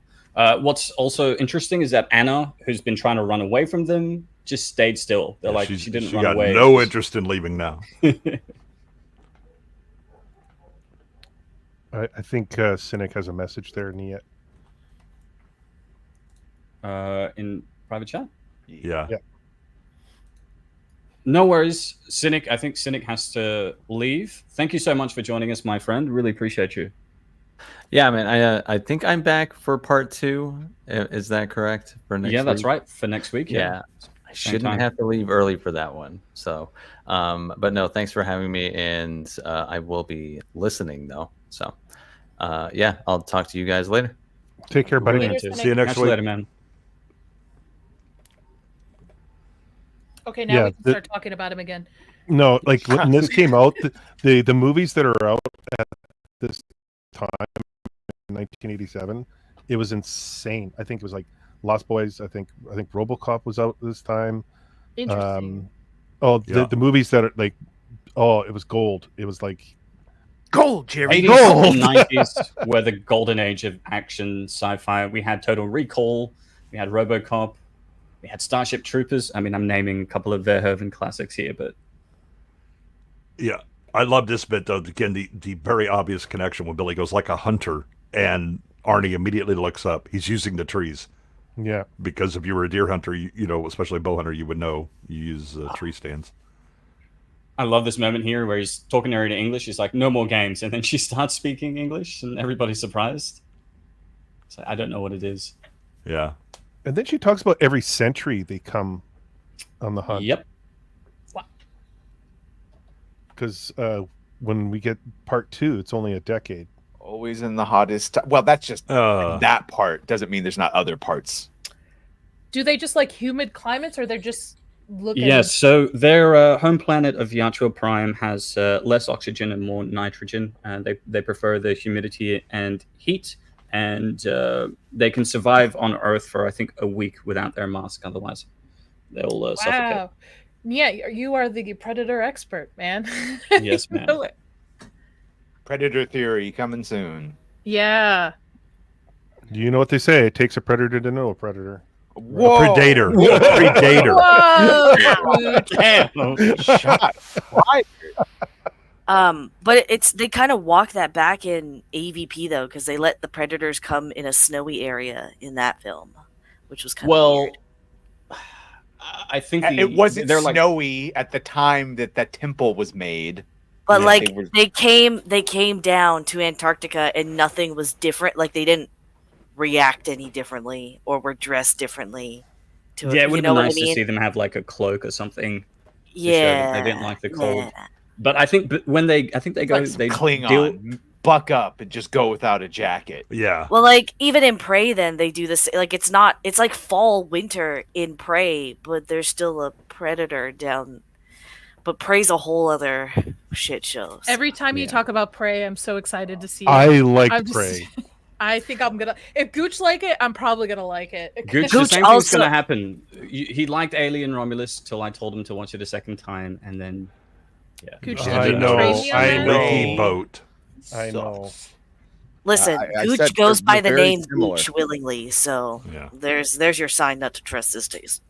Oh, we talked about it in chat. They're very similar in that veil, especially on a second watch. It's like just because they're not complete failures in time of we've been getting. Here is the manliest very of manly subpar films. scenes. I don't here. believe any of you, and I'm gonna have to see it for myself for a second. We go watch. through I'm a gonna state buy the of Blu-ray. undressing. And Oh, so now yeah. Arnold's just on the tack vest. He's taken off all the undershirts, full muscles. Yes. we have to see the guns. Carl You have Weathers to. is totally shirtless. These motherfuckers Thank are spending 5 hours in the gym every day. Of course, Yeah. we're going to see the guns. Well, and it They become can a do it, you can competition do it. amongst them Yes. on set where they're like, Understood. "Oh, he's done what? I Much need like to hit." us with super chats and memberships and buying Yeah. things for Sundays. That- It's a competition now that never That ends. is a known thing with Arnold and Sly, with their workouts on sets, that people would try to compete with them in their workouts, and no one could keep up with them. They were just like, because Sly worked out with Arnie back in the 70s, late 70s, early 80s, when he was preparing for Rocky 3, and they would just get competitive and just keep trying to push the limits of their bodies and Well, stuff. Arnie would get them to in the morning. He'd make everybody get up at 6 a.m. Even the people working production to work out for an hour. They'd go for an hour run, then work out for an hour, and then in the evening they'd do the same thing. Carl didn't want to give off the fact that he was working out, so Carl Weathers was getting up at 4 a.m. working out when everybody was asleep. Yeah. Just to throw them off. There's a lot of competition Nice. in this. Yeah. Oh, yeah. I know women aren't the demographic for this movie, average woman, excluding Bex and I, but I was pretty happy with this scene when it came on. Oh, in the 80s, average women absolutely were fans of this movie. There was a time, Nadia, where we were well aware that a bunch of muscly, shirtless men would bring in thirsty women. Yes. So Nothing wrong with Mr. that, by E, the way. It still does it today, Hollywood. Yeah. We just Mr. can't E, talk in the about it, right? flashbacks in AVP, it wasn't snowy or cold. Yeah, in the flashback to Yahshua Prime, is that what he's referring to? Or No, the when they flashbacks to first built the primitive temple. civilization. Yeah. Yeah. Do I need to watch the Predator movies to watch AVP? Because everybody seems to talk about this so much. I might as well just skip to it. Why don't you just watch everything and catch up with watch humanity? Okay. I'm getting a Terminator tattoo just for you, Goodwood. You've been in the ice a long I time. know you already have Nadia. a serial number. I just She I love- recognizes that baseball game. She was there. yeah. Mm-hmm. So Dutch takes a pretty big risk here. He realizes that in order for the traps to work, there needs to be something luring Bait. the predator to Well, them. well, he Exactly. said the cheese. There's no cheese for the trap, and that's Yeah, so what are you going to try next? Cheese? Mhm. And then Yeah. Schwarzenegger realizes, oh yeah, I should bait it. And I want you guys to pay close attention to when the trap is set and the location of the trap and how close the Yahshua was to Arnie. Like, it's insane that none of And them the were able to fact spot that- it. It means he didn't even, because he could just kill them. He was gonna fucking melee him. He was gonna. Yeah, stab yeah. him I'm from gonna come up and give you a little love. Yeah. In front of everybody. It was In front of to do everyone. that. Yeah. By the way, they totally jacked this image and used it for the cover of Contra. Oh, yeah, I mean, that's that's- right. Yeah. Yeah. Forgot about Contra. I mean, love that game. yeah. Did that a lot. Kyle Yeah, they Reese, did. Metal Gear Solid. Like, Yep. the reverse of that, but Which totally down with that. the mechanical keyboards are best. Sorry. No, it's I'm fine. buying Oh, movie tickets. Sorry. Could have been anyone. You darned yourself out, Nadia. Dong. There it is. Yeah. And the scream, that's not the Yeah. manliest of screeches that it does. Yeah, It's- it's very much surprised as well. It was like, these Yeah. motherfuckers. Well, this is a bit of foreshadowing as well, because it shows that it can't see traps made with vines and things. Right. That's what they. made That's why from they the make jungle. it that way, because they think maybe they can't see. Maybe it can't see their man-made materials. Can I just say also, great scene showing this character's full potential, because we, like, up until now we haven't seen much of his, like, why he's considered like such a, what's the word, like, highly sought after specialist. Like, we know he's a good leader and that's it, but like he goes ham, he goes hard. Did you hear his one-liners? He's known for the phrasing. one-liners. That's why they hire him. But he goes harder. Yes. It's- Is that what you're thinking about, him going hard on you? Yes. Yes. And sweaty. Dylan goes through a bit of a transformation here from being quite selfish, putting them at risk, to going after Mac. And he's just like, I didn't know you to do this. And he's like, I've had a change of heart or something along those lines. Been hanging I around picked up bad you too habits, long, yeah. yeah. The double I really- MP5s. I really liked Bill Duke in this movie. Yes. I forgot how good he was in this movie. Yeah, Mac It's so is funny great seeing them in character. Commando together. And Yeah. Mm-hmm. Yeah, and Commando, he's kind of, I don't know, stiff in that one, but this one, well, because he's supposed to be enigmatic, Yeah. and stoic, Yeah. or whatever. Though. Duke is so intense in this. Yeah. And, as he slowly unravels, you get to see I think this this is manic his side best of him. role, personally, of all those disposable villains. Because he's also in Bird on the Wire with Mel Gibson and Goldie Hawn. Like, he's played a lot of those henchman roles. Yeah. I forgot about that. I loved that as a kid because I was going through Payback. Goldie He's Hawn. he's one of the cops. Oh yeah, he's one of the cops who. He's always security. Like, he's always kind of like either bodyguard, security, or look. like, There's certain men that are just born with a "don't fuck with me" attitude. Yes. Bill Duke has it. It Bill Duke perfectly took like translates. 3 or 4 I men's know. worth and kept it for himself. Yeah. I know how that feels. I Perfectly know how it translated. feels. Indeed, you do, Gucci. Now the only thing I'll fault Mac with is he gets the lyrics long to Sally wrong, but it's all right. He's under stress Yeah. and I'm gonna have me some fun. Yeah. I'm gonna have me some fun. Anytime I lose it in a video game, I start saying, "I'm gonna have me some fun." That's how impactful it is. Yeah. The thing is, Duke, Weathers, Arnie, Ventura, all of them are like All of larger than life. Yeah. And you sort of lose that because they're all in the same scene. But they could all have been leading men in action films. Oh, were all absolutely. based. Yes. Any one of them could have carried a film. You don't get based men like this anymore in film. Jake, No. bro, I know it's not just me. Well, Maybe this is Glenn considered Powell toxic is the masculinity. Yeah. Yeah. Cavill and Glenn Powell, I would say, is probably the I mean, it's- closest to being. it's certainly toxic to weak ass bitches. Yeah. It's I not. mean, they're masculine in terms of like having a masculine actor, but the roles they're given are not as masculine. That's the problem. Is Yeah. it's fine to have a man looking like a man, but they won't have them actually be a man They don't in the script. say things the way Twisters they is would. probably the closest, I would say, but not like this. Not this. No. Common people. Say that to my face. I think he just did. Why did you say that so sexily? What the hell? Yeah. Yeah. So Mac has spotted the predator I'm and going is to my pointing room. him out to Dylan. But what they don't realize is that the predator knows they're watching it. It's actually just set a blue trap with for like them. bright red Yeah. heat dots. Sees every bit of them. Yeah. Now I have to say Mac's death is the most disappointing. It is from a character perspective, but from an audience perspective, it's great because it was standing right above him the entire time. Like Yeah. he yeah. thought he was Yeah. like chasing it, and it wasn't where he thought it was. And laser Well, pointers aren't the norm, I guess. So when he sees it, he, instead of like, "Oh fuck," and like Yeah. trying to hide and run away or something, immediately getting what was going on. Well, you wouldn't necessarily. It's not like you can feel it on you either. So Oh, he No, sees but that. he He sees it sees. on He his sees arm. them. and he- I understand, but I'm saying just because you see it on your arm, you don't necessarily know that all of a sudden it's moved to your head. Well, no. The thing is, it doesn't move to his head. He moves his head. He moves into his head the- into Oh, the that's right, line that's of right, fire. Right. What are we That's doing? right. Yeah. Yeah. I gotta go. I mean, it's on screen. Sorry, Sammy. It's literally on screen. The silk is getting to you, Sammy. Watch this here. It's on his hand, and then he slowly moves his head. And he 3 just times turns the and awareness looks that- right at him, and then his eyes get Oh, big you're and right. pop. Yeah. Maybe he could have just dodged at the last second. And yeah, you know where's what the I love about this? cauterization on that one? The twitching. The twitching, the body twitching. Twitching, yeah. just all the nerve, Yeah, where you still see the leg kicking.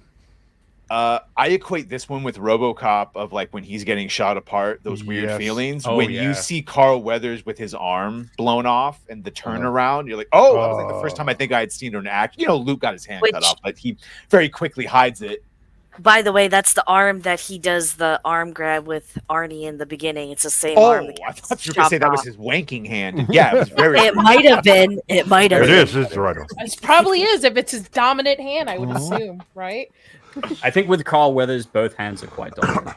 He's ambidextrous. Actually, I both find hands it- are required for Carl Weathers. So. Yes. Well, It's kind. to be It's kind of weird that that's the one kill that gets repurposed in every Predator movie now. Someone loses an arm. Really? They do? Yes. Yeah. In every Predator movie, someone loses an arm. Well, the Predator 2, I guess it's the Predator. Yeah. A good point. But it's Well, nowhere. how the gun continues to It's fire. because it's a cool shot and it's really easy to do. Like I've done a theatrical production where I've had my hand blown off and my head blown off. I've got to send you guys a screenshot of that at some stage. But yeah, it's really easy to do. Okay, I was just thinking because like it always happens so pointlessly in all the other ones, but like it's pretty intense here because we have that dynamic with him and Arnie that play off each other throughout the whole film. And be careful if you watch- try that at home, Amelia. I'm a professional. You might hurt yourself. You just practice one step. I'm gonna at a watch time. 2 before Circle of Jerks tonight. I'll watch 2. It's fun. It's fun. It's just not Arnie. It's So if you're disappointing. expecting Okay. Arnie, you will not. Okay. Yeah. I hate I Sue think- so much. Yeah, me Amelia, too. when you use your left hand, I think they call it the stranger. No, you Stranger, have to yeah. sit on it. You have to sit on it, let it go I've seen numb, that then with it's the numb. stranger. It's- I see you've used this What do you- tactic before. See, who do you think there. invented it? Come on. What if Uh, you're what if you're left-handed? Then you Use use your the right. You're a rare population. Yeah, use the right. I am left-handed. I am rare. Good for you. I'm gonna outlaw you. They tried I can't believe you had to ask. What if you're left-handed? Well, you got another What hand. Did you Well, call gotta use mine, your foot then. Nadia? See, He's humans right-handed would know folk. this, but as a Skynet creation, Yes. she's somewhat concerned. Yeah. Yeah, that That scream that kill. he does, Yeah. Yeah. haunting. Oh, and just the menacing nature of the way it just runs right at him. Like it's. Ugh. It wants Oh, to I make an always example finish of him. off with the melee if you've got him wounded. Yeah, why deprive yourself? Exactly. You know why I Yeah. use a knife? You miss all those little moments. Oh, This Well, they're moment again here for commando, Billy- you know. Come on, stick Wish me we with the didn't have an knife. overlay right now. This moment for party. Billy is like Go, really Billy. critical because throughout the Oh. film, from the first moment he spots the Yanchua, he's terrified. He's scared, and for him, he could run away with him, but he's like, I'm going to confront my fear head on, and not be scared anymore. And it's a shame that he dies. Well, he When knows Like a he real knows man's they're going to man. die. This Yeah. is just a fine place to make my last stand, and this is also him choosing to like make the decision for himself instead Right. of dying. Yeah. Fear, fear of the unknown. But this is the best death in the whole franchise. To like, it's so much with so little. It's great. yeah. I agree. Quick question for you guys because I was going to bring this up earlier. But how do you think he died? Do you think he gets shot or does No, Probably no, he like- gets No, he gets blades. Skewered. Yeah, Yeah. the same thing that happened Yeah. to Weathers happens. Yeah. To The him. same thing that yeah. happened to Yeah. Weathers. He That's- walked up and got the Yeah. Billy Yeah. That's what I think right up too. the middle, right That's up what I Main think. Street. Yeah, he resigns himself to the warrior's death. Because, back like- to the gooch. Because you see Billy's head intact and his Why I shoulders. asked that? Why I Yeah. asked that because later on, like at the end, when you see the battle between Dutch and the Predator, it makes more sense that they go one on one. Like he takes off the mask and everything. It makes more sense because like he's like, you guys think you can actually take me on? Like, let's go. No, it's an honor thing. Yeah. Like, again, That's- yeah. this motherfucker was willing to just come straight up at me. Yeah. No guns. I got a blade. Let's go. Okay. Yeah. I'll give you that. Yeah. So in this scene as well, Oh! Anna's about to pick up the gun, and he kicks it from her to protect her because he knows that the moment she arms herself, she's a target. Obviously, he said, "Get to the chopper." One thing that's always thrown me off about the Predators is that, for as much as they have an honor code, they use camouflage. But then it hit me. It only uses the camouflage when it's dealing with people who are armed. And I think with the confrontation with Billy, because he was only using his knife and he'd thrown his gun away, that it would have removed its camouflage. Right. When it fought him. Their honor seems pretty contextual in the sense that, like, if and when they deem someone worthy, they'll maybe use a lower grade of technology. But right here, you could quickly see it when he goes down, he slides down and goes off the cliff's edge. It looks like a resort. Right here, it looks like a resort as he's falling off of there, and I'm like, oh, is that an error or? Well, no, it's not. Yeah, it's not a resort. In the making of, you see, it's like a really remote location. It took them like a week to set up this. I know it's not, but it looks like it, like because it's sunny, very beautiful. And it looks like a resort. I'm like, oh. Well, so one thing I had a question about is, so when you have him doing the long fall, did the main camera like have an error or something, and they were using like a 16mm backup to do the fall? Because you see a noticeable change. Yeah. I think they didn't use the correct frame rate. The lighting wasn't perfect, and they were behind on production. So, and when they were filming this final act, they didn't have time to do any reshoots. So they just moved on, and they didn't because there's like switches to like a sound. It feels like it's a sound stage, even though I don't think it is. But all of a sudden, it's very obviously not the same location. Yeah. But there's like two shots that are like that look like they either would use like 16mm backup or something went wrong. I love this plot device scene, whatever, of him resting and passing out in the mud before just basically being afraid and going against the wall and realizing, oh shit, it couldn't see me. Yeah, the how do you get covered in mud accidentally? Well, this is kind of how you do it. Yeah, flows. This is pretty naturally. I love that he's like he relaxes on the mud here. He's thinking he's safe, Yeah, and then look he's behind exhausted. him, like he's like, yeah, the big thud. like the head pass out. He's not relaxing. He fucking was Yeah, out, and then he's he gets fucking woken up by the exhausted, water jumping in. Yeah. And this moment, I believe, Panic. he's gone from being calm to panicked, and he's That's actually what I'm fucking saying. terrified. He he's got woken up on scared the splash. here. He's terrified. Yeah. Yeah. He essentially, like a little kid, he just gets pinned up against the wall and doesn't move. yeah. Get you a cannonball. Yeah, and Stan Winston for this come out of the water all sexy. Like, be careful, Vex. Oh my God. And Nadia. Oh, Yeah, I'm sorry. Sorry. Yeah, And that's full just like, I props hope to- it's at the table and makes me dinner. I ran to get a towel. I'm sorry. I already got a bucket under my chair. I know we've been Venus again. dabbing up Stan Winston, but we've got to appreciate Yes. the physical work by Kevin Peter Hall, the 7. Oh foot yeah, two he giant. is.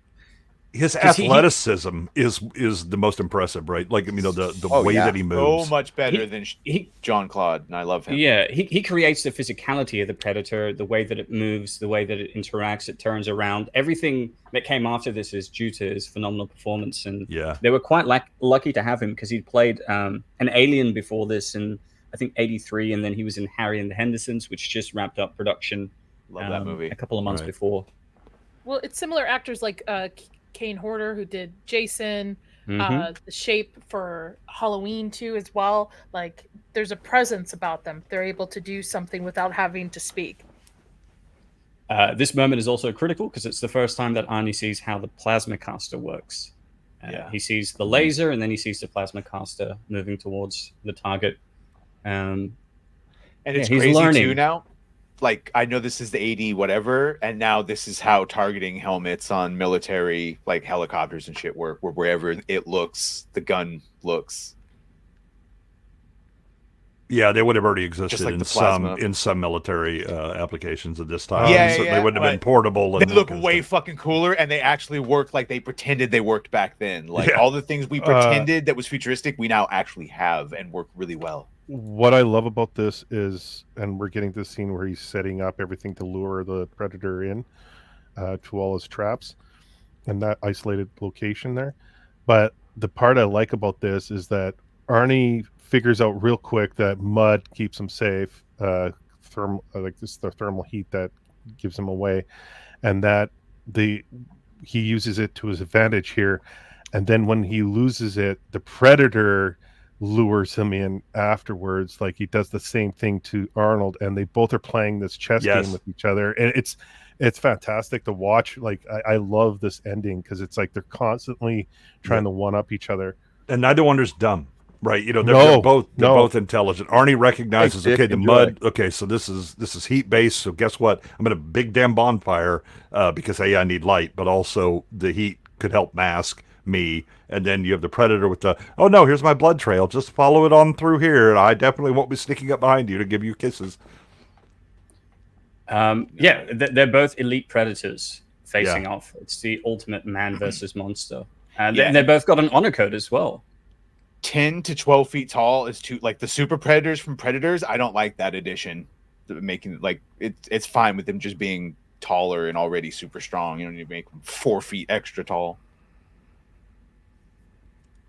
So here, Arnie's making his last stand. He's setting up traps, but he's by himself. So a lot of heavy lifting, using those guns, pushing them to the limits. Well, and you also have the you know, he started out with all of the modern technology, and that was worth jack and shit against the Predator, and now he's going full primitive, and that actually gives him an edge because the Predator is, you know, tuned to see certain things, and by being able to hide it with this primitive tech, he's better off. Oh, and this spine getting ripped out. I think it's from Billy. That's Billy. Yeah. Billy, yeah. So cool. So cool. Yeah. Sorry, I did special effects for 13 years. When this stuff You don't does. say. Yeah. It kind of helps to have Stan Winston on the set. I almost went to Stan Winston school, but I got a scholarship to a school in LA. I regret not going to the Stan Winston school. Yes. But I still learned some cool stuff though. So apparently Mythbusters did an episode where they were trying to see if covering yourself in mud would conceal your body heat, and apparently it doesn't. About but- this. What was that, Sammy? I said I was thinking about this today. I was like, it makes sense when he's in the water because you would be constantly surrounded by something. Eventually, your body would adapt to that temperature, but like mud's gonna dry eventually. Like your body's gonna maintain homeostasis. You're gonna create heat. What's ironic is they used a mixture of clay and some other material so that it would stay caked up on him and could easily be rinsed off. But yeah, that made Arnie feel really cold during the production. So he was indeed freezing during these shoots. Oh, but he's a wouldn't man, bet. so he doesn't complain. Yeah, this is the so if you're going through this with again this movie, it earns its suspension of disbelief, but if you're looking at it going I mean they're wearing like multiple layers of clothes and the Predator can see their heat, but it can look through a log and see a possum, but it can't see Arnie through a thin veneer of mud. Okay, but again, you let it go because it's kind of earned the suspension of disbelief. I believe this is a work of fiction. I believe. This is a documentary. Yeah, actually. fun to think about. No, this is actually what happened. Yeah. Now, if it had a disclaimer at the beginning that said the laws of physics are no longer applicable, I might buy that. This is such a great moment. He's amping himself up and gets ready, strikes the fire, and the call, the battle cry. Yeah. It's just, oh my god. Yeah. Come get me. It's a good scream. It's a bit better than Billy's. I like the part where he's hiding in the tree and the Predator Just comes crawling up on him. Oh yeah. He's like, oh, I see my plan is going to shit right from the beginning. Yeah. His eyes just like looking to the right, just like. Yeah. Hold on. Where are we? Sorry, I'm just coming back. He's now. just getting ready to light the fire. Okay, He's doing his okay, battle perfect. cry. This is my favorite part. Start the fire. The other part too is like when he shoots the bow or releases the arrow, it looks like man-made. It doesn't look like professional. Like you could tell, like when it flies out, it looks awkward, but it does the job. It doesn't look like that prop, that perfect prop kind of thing. Yeah. It doesn't have enough energy behind the arrows. Yeah, it doesn't give enough velocity and everything. No. Like, Well, it's love and attention put into this stuff during this era of movies. Not nowadays where everything is super crisp and clean and then shot with green screens and stuff. And looks the like lighting. everybody's... Yeah, go ahead. The lighting for this movie too, like holy shit. It's Yeah. perfect. Mhm. Properly lit nights. Love it. Yep. Love it. Yep.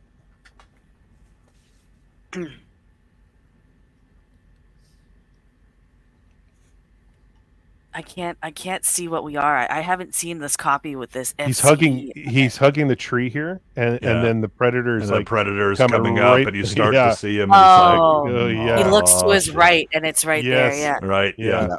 Only acceptable time to be a tree hugger is when the predator is Yeah. behind you. Exactly, yeah. And then he swings over to the other tree, and he's trying to look for him, and he can't find him. Right, the He's predator hugging the other hears it. tree. Yeah. Yeah. Oh, I love that once the predator catches on, though, he doesn't freak out. He just stays in the tree Yeah. until he knows it's okay to move. Again, it's like it's thinking you don't see characters. Like they try to do this with Adrian Brody's character in Predators, and it doesn't work the same because he's a fucking idiot for most of the film leading up to it. And then they decide to just hook you back in. Well, oh, here's what Arnie did in the first movie.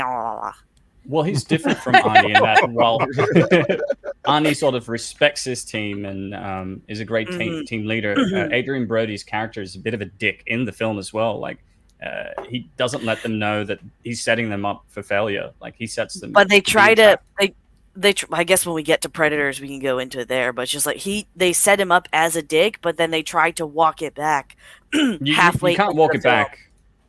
You know what he did was unforgivable. Like. Yes, but to make him seem like he's like, oh, this badass leader and everything. That's what I mean. Like it's something that doesn't make sense in the film. This part right here is one of my favorite shots. Like of all cinema, when right after it goes off, and then right he starts after shooting the trees. and you see the silhouette of the predator looking up and fire. It's just beautiful. He's like, you mother bang. Yeah. And I like he doesn't know the location. He's just firing in just the general direction. Well, and again, this is a flip side right here. Remember, that's such a great shot. But remember when Hopper and Arnie's team were both just firing blind because they were attacked. They saw a thing. Now the predator's stuck doing it.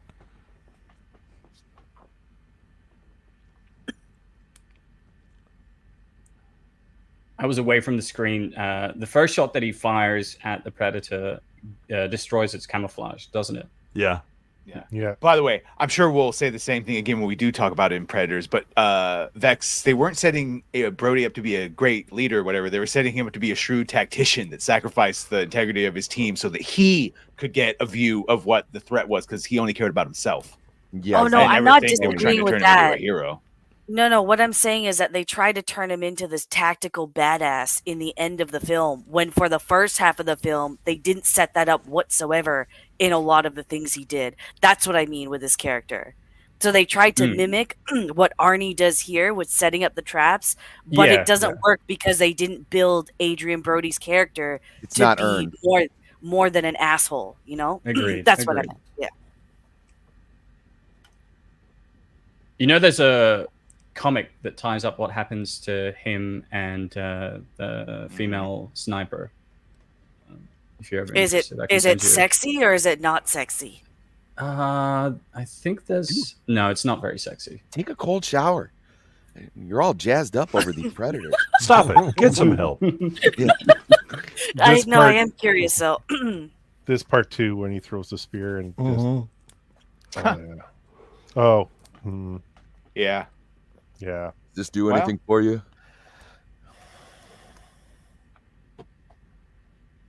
It's amazing how much of a defense and fortification Arnie was able to build with only, I think, two things. He had the knife, and then he had the explosives from their grenade launchers. Arnold Schwarzenegger was able to build it with scraps.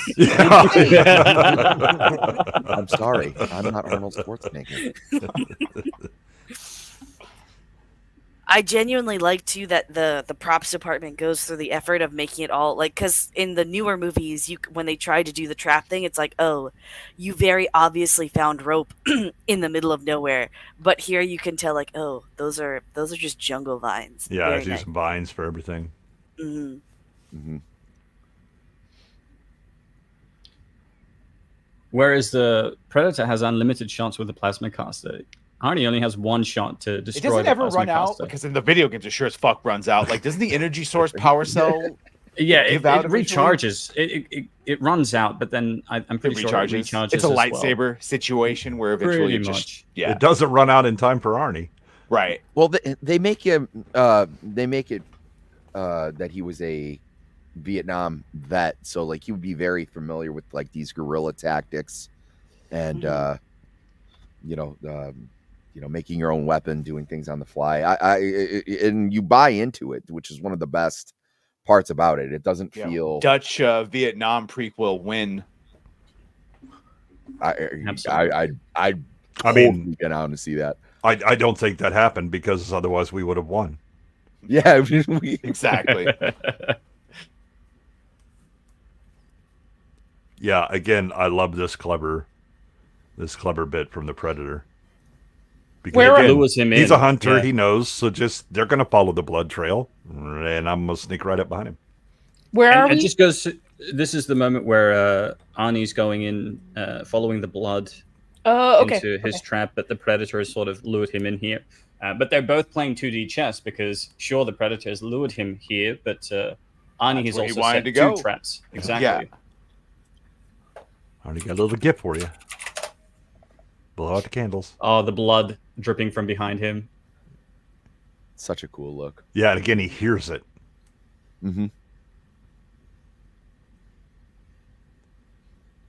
I actually would have liked this scene to be even longer. This was like flawless Yes. execution Yes, of an action I agree. sequence. Yeah. Is Here, there a you hold director's that for cut me. to this that's longer? No. It was a mess I filming this. I don't know if he like. I don't think there is an extended cut. Yeah. Like I think the extended cut is just like the ship sequence at the very beginning. That's it. Yeah, that's the only difference in cuts. So there's the original theatrical cut in the theaters, which didn't have the ship, and then obviously the normal cut that we've all seen with the ship at the beginning. But no, there's no other cut of this. Although I'm pretty sure there is a lot of extra scenes that they filmed with dialogue, but McTiernan wanted to trim it. He wanted it the pacing to just. I remember the first act is quite bloated, but once we get to the Predator hunting them, he just wanted to pick up the pace, so they had to shave it down. this part right here with the claws of the Yeah. I loved it because I was like I was reading X-Men and Wolverine, and I was like, oh my god, this is like the best thing ever. I also love it when the Predator grabs him and puts him. He's like, "I'm gonna look at your skull," while your feet are like a foot and a half off the ground because you're just all that. Well, the Predator's honoring him because it's like, look, you damaged my camo, you destroyed my plasma caster, you're the only one that's been able to put up a fight. Right. I'm going to honor you with by killing you with my bare hands. Beat you with my hands. Yeah. I love the part where he's like, "You ugly motherfucker." Motherfucker. I like the look because it's more like, let's get a better look at what's been causing me such a Yeah, nuisance. yeah. I'm kind of looking at my trophy ahead of time. Oh, that's going to look nice on my mantle. It'll be fine. What it like when you first saw this? Like, what did you think of the reveal of the Predator? Like, good one. It was like, insane. Oh, It in was theaters? Oh, in theaters, everybody was like, "Holy shit!" Shit, yeah. In theaters, everyone freaked out. They were like, Yeah. "Oh my fuck!" Like they were. It was awesome.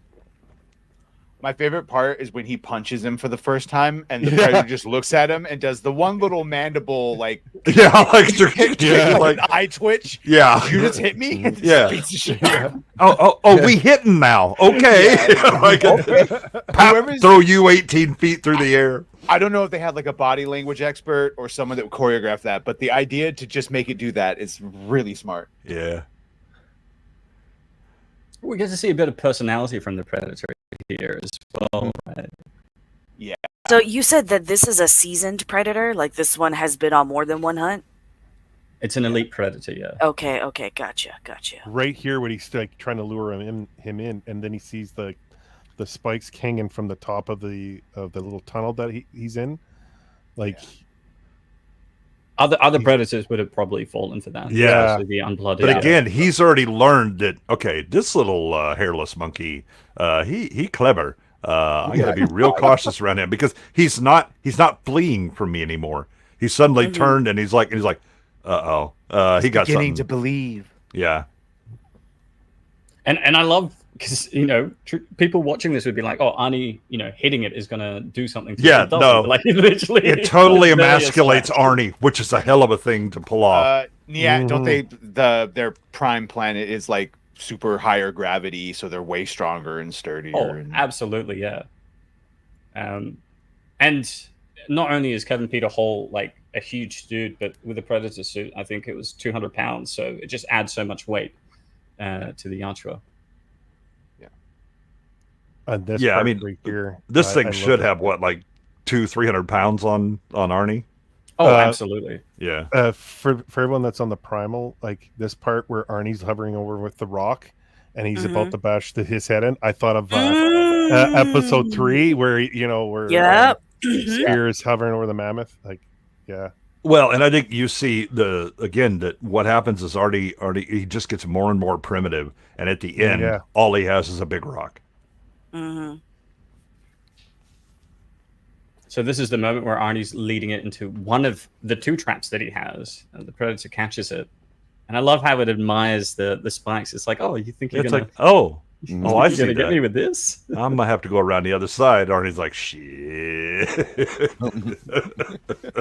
They're just continuing the franchise with the second Prey, correct? I don't think they're doing a second Prey. They're doing an entirely different film. They're doing an animated Badlands. one, and the animated great. The animated one I'm looking forward to. Yeah. Dan Trachtenberg or whatever who did Prey is coming back for those 2, but it's not like Prey is an isolated one because it takes place back in time. And, and if I remember correctly, Badlands is set further into the future. Is that correct, Vex? I think so. Yeah, I think so. Oh, well, what 50 could to go 100 wrong years. with someone involved with the original movie coming back to make a sequel? Oh, what could also be wrong with 2 women traversing across a future landscape? Does sound familiar? They better not have their periods. That's what I'm saying. Yep. This caught the Yantra completely by surprise. It's like, I thought I got past your trap already. Well, technically, so did Arnie. Right up until he looked up, he was like, "Oh, I still have an out." Okay. Yeah, this film's so. I kind of want to watch this one of my again. comfort films. It's great, Nadia. Yeah. I want to watch it again after the stream and then lead into Predator 2. Just watch it back to back. Oh, you're gonna be so disappointed, Predator 2. I would say, Yeah, Nadia, you go should give it a the few other way. days. Let it get a little dim in your mind. Maybe just go into All right, Predator I'll watch 2. just watch Predator 2, and then maybe go back to Predator after. Then go back to Exactly. Predator. Yeah. Yes, there you go. And then once you've watched Predators and the Predator, then rewatch the original Predator again to cleanse that. Yeah, to then rinse your watch brain. Prey. Then watch Prey. Then for a 4th viewing, go back to Predator, and you'll be fine. Prey is good. Okay. Prey is not good. Prey is not good. Yeah, no. Jay. It's I'm not sorry, good man. at all. Yeah. Sorry. I liked Prey. It's great if you ignore all of the other Predator lore, you ignore how native hierarchy was, and you think that women are the greatest thing in Women the can universe. do stuff now. They could be the Right. best hunters and show up all the men. Right. You just took a steaming coil on. All right, were you speaking Spanish? I didn't want to watch it again, but now I have to watch it again. Yeah. I just hate it. Prey has some good parts, but it's It is let down undermined by most of the shit. Should I just skip all of it and just go watch Prey and then work my way back? No. Yeah, You need to go for the full experience. Yeah, I feel like Do it in order. the Yajuta, whatever. I think he looked retarded. Yauta He is what we figured out. retarded. I think it was. That explains why the little girl Agreed, could yeah. beat it. Okay. Well, there's also different clans of predators, so they, I know, they do but look like- a little bit different. But the one we see in Such that a- does look a little bit. He arrives in a little short ship, and It's just hey, something you about it. guys! I would go have pizza party when I get my kill.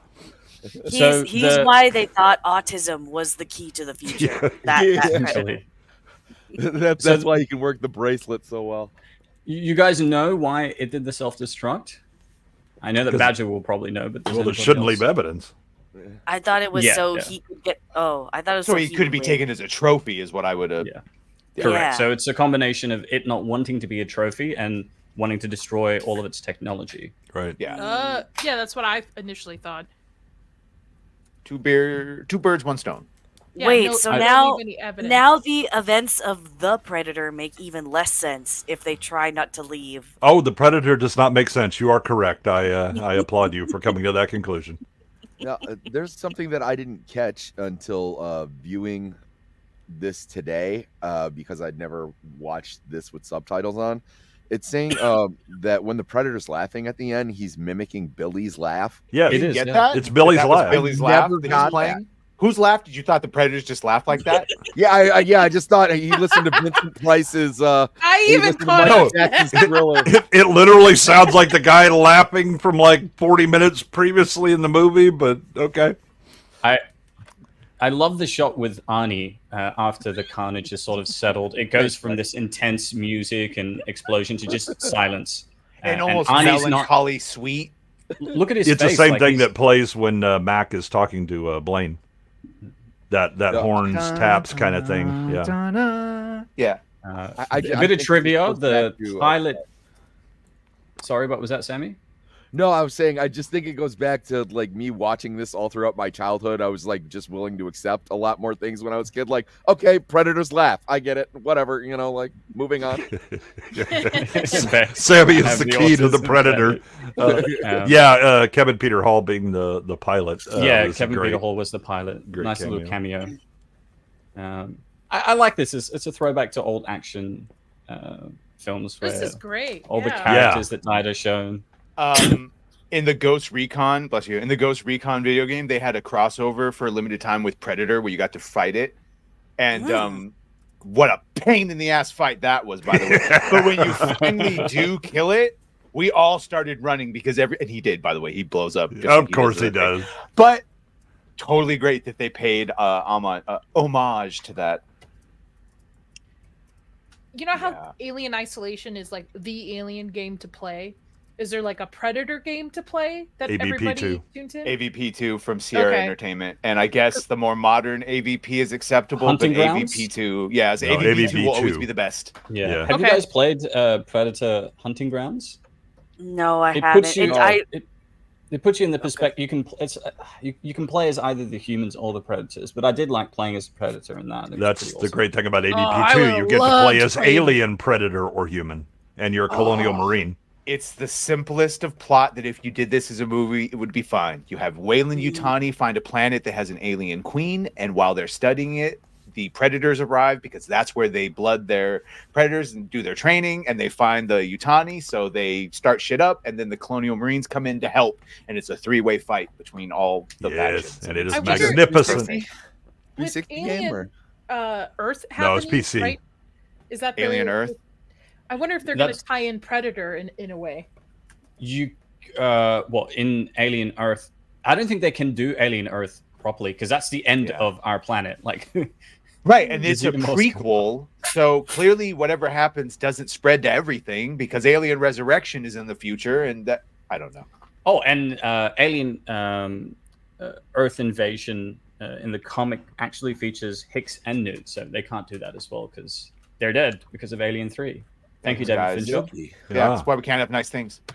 I mean, the good news is Um, the aliens do invade Earth. They just don't stay very long in can't- AVP and AVP2. Well, open borders happen. I can't Yeah, wait that's the to problem. get into these comics when I can. I cannot wait. This is going to be so much fun. I'll watch the movies first, and then hopefully I can buy the comic. By the way, Niyat, Ellie Fanning playing the same character, twins, whatever. Like two Oh, different are you characters. serious? That's why it's about Yeah. sisters.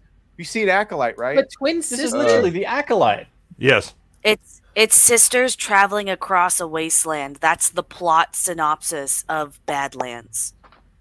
How can It's you go from Sisterhood of the this- Traveling Pants.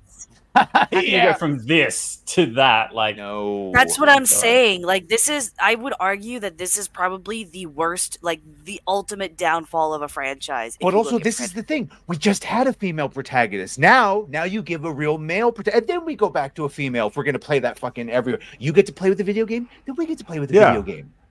We'll share the No, no, no, controller, no, no, but, no. you know. When it we just- take the video game, we keep the video game. Yeah, we you don't guys give just it keep back. playing it. Yeah, okay? then it Yeah. breaks For and too you're long. screwed, and Yeah. and we all laugh at you because you don't know how to fix it. And then we go on to the other video game you like. Yeah, and then we're we're like, oh, maybe I can find another simp that'll give me the video game. yeah. I hope I'm saw on. this. exhausting.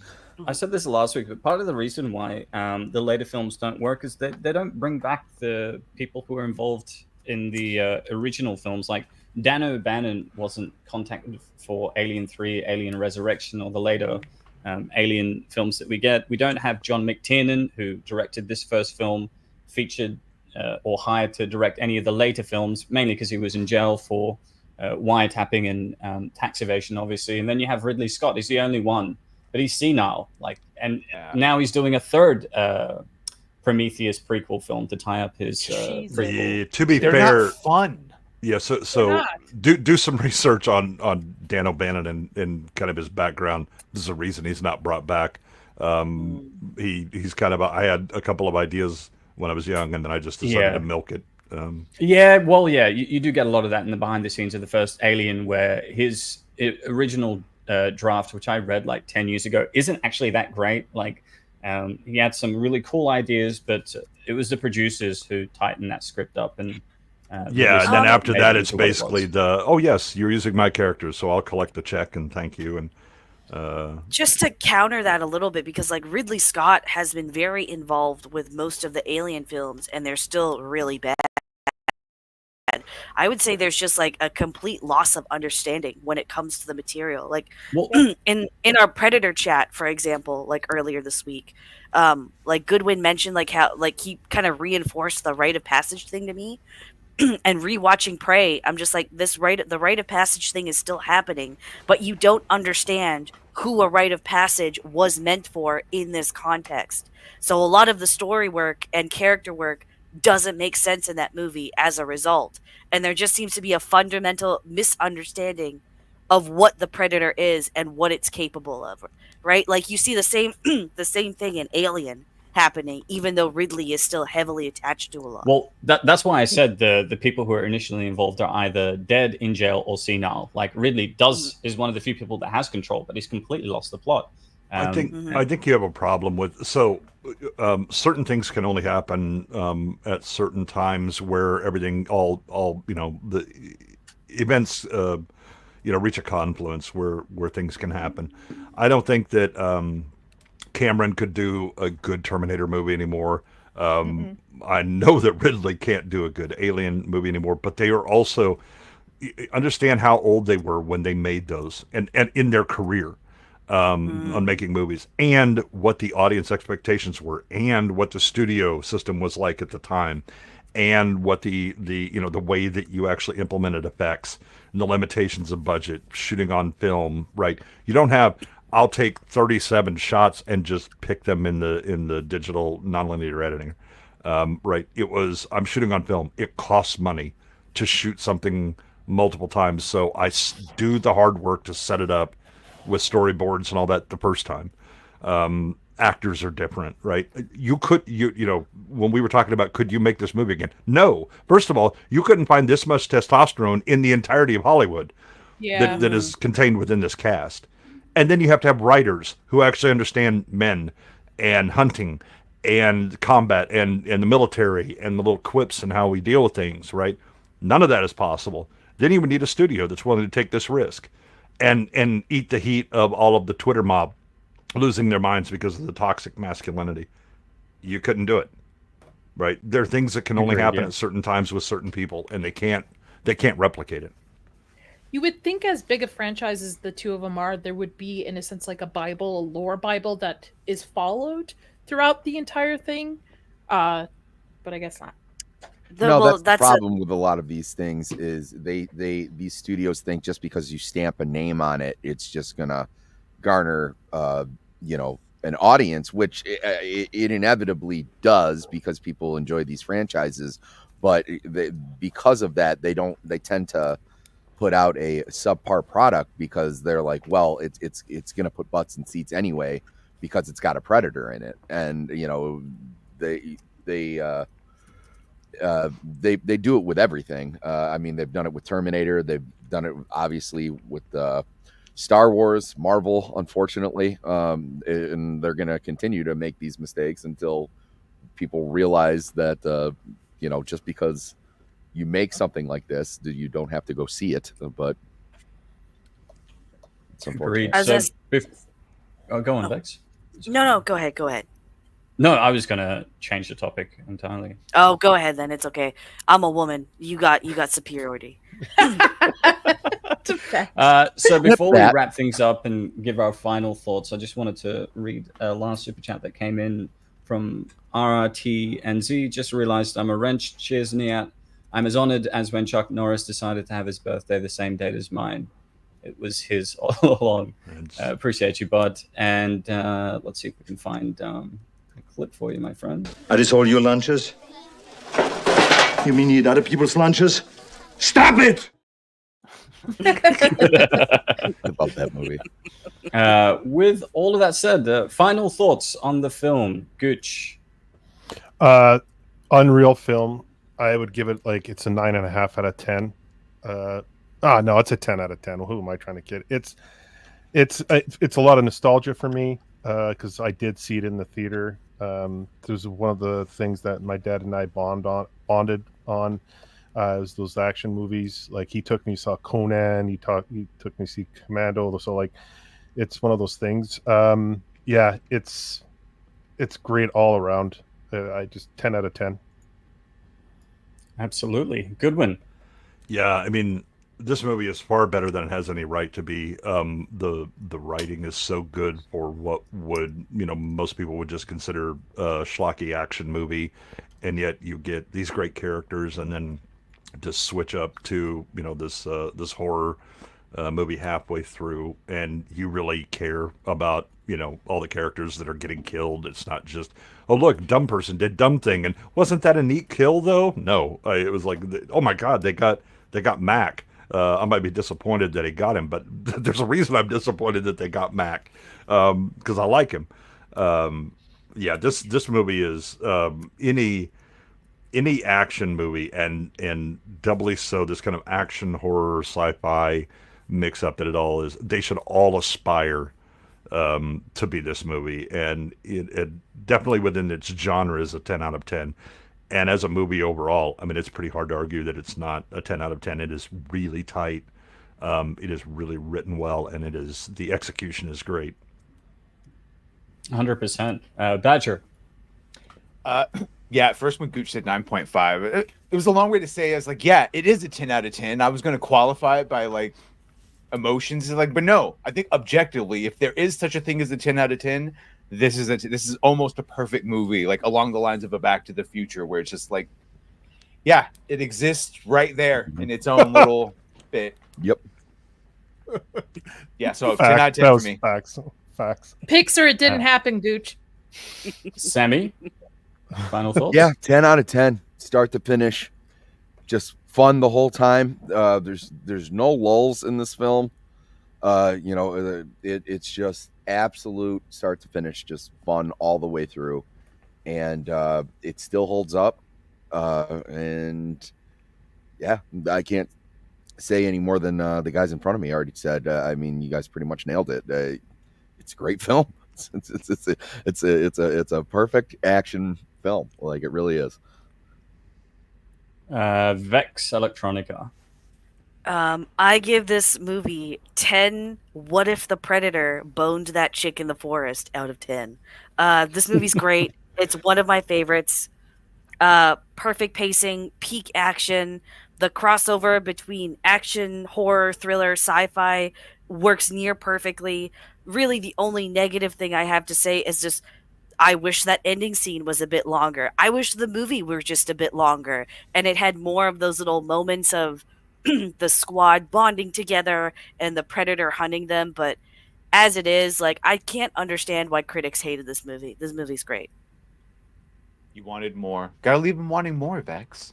Yeah, but then they gave me more and it fucking sucked. That's what you get for wanting more. Exactly. That's what you get for wanting more, Oliver Twist. Yeah. By the way, I'm with Amelia. Amelia, if I can only save 100 movies for posterity, this damn well would be in it.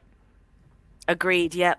Yes, if the Earth was blowing up, this definitely gets. Yeah, we need to save human. We're selecting the things that are human civilization. Predator is absolutely in there. Predator is definitely in there. This would have to be in there to ensure that masculinity is preserved in the future. Yes. Honestly, a large amount of Arnold movies would probably make it into that one. But that's just me. Nadia, what were your thoughts? You had a unique experience considering you've only been watching these films over the past year. Crazy. Listen, it's no Alien Romulus, but wow. And thank God for that.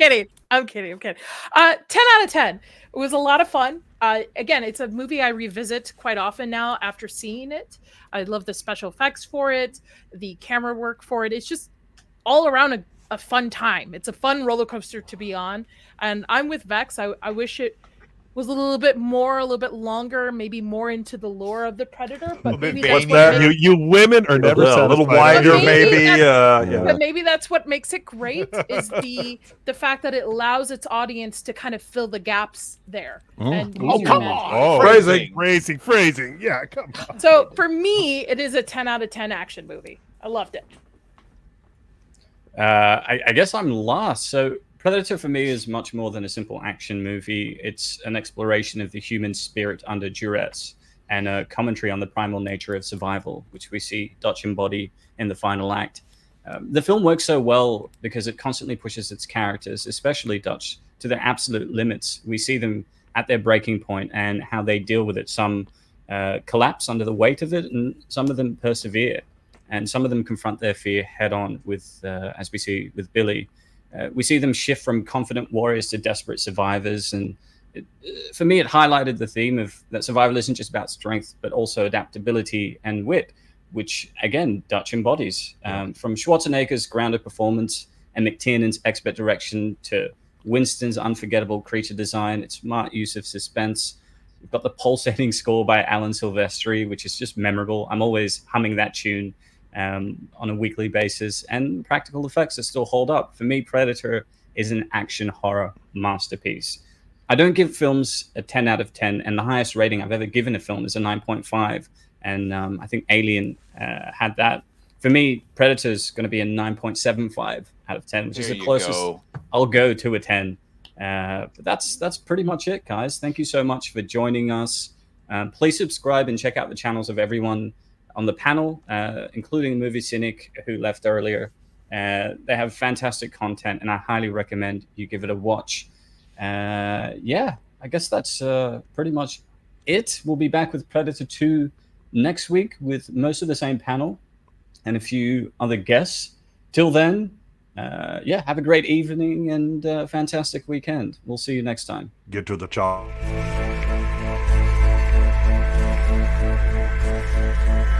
Thank you.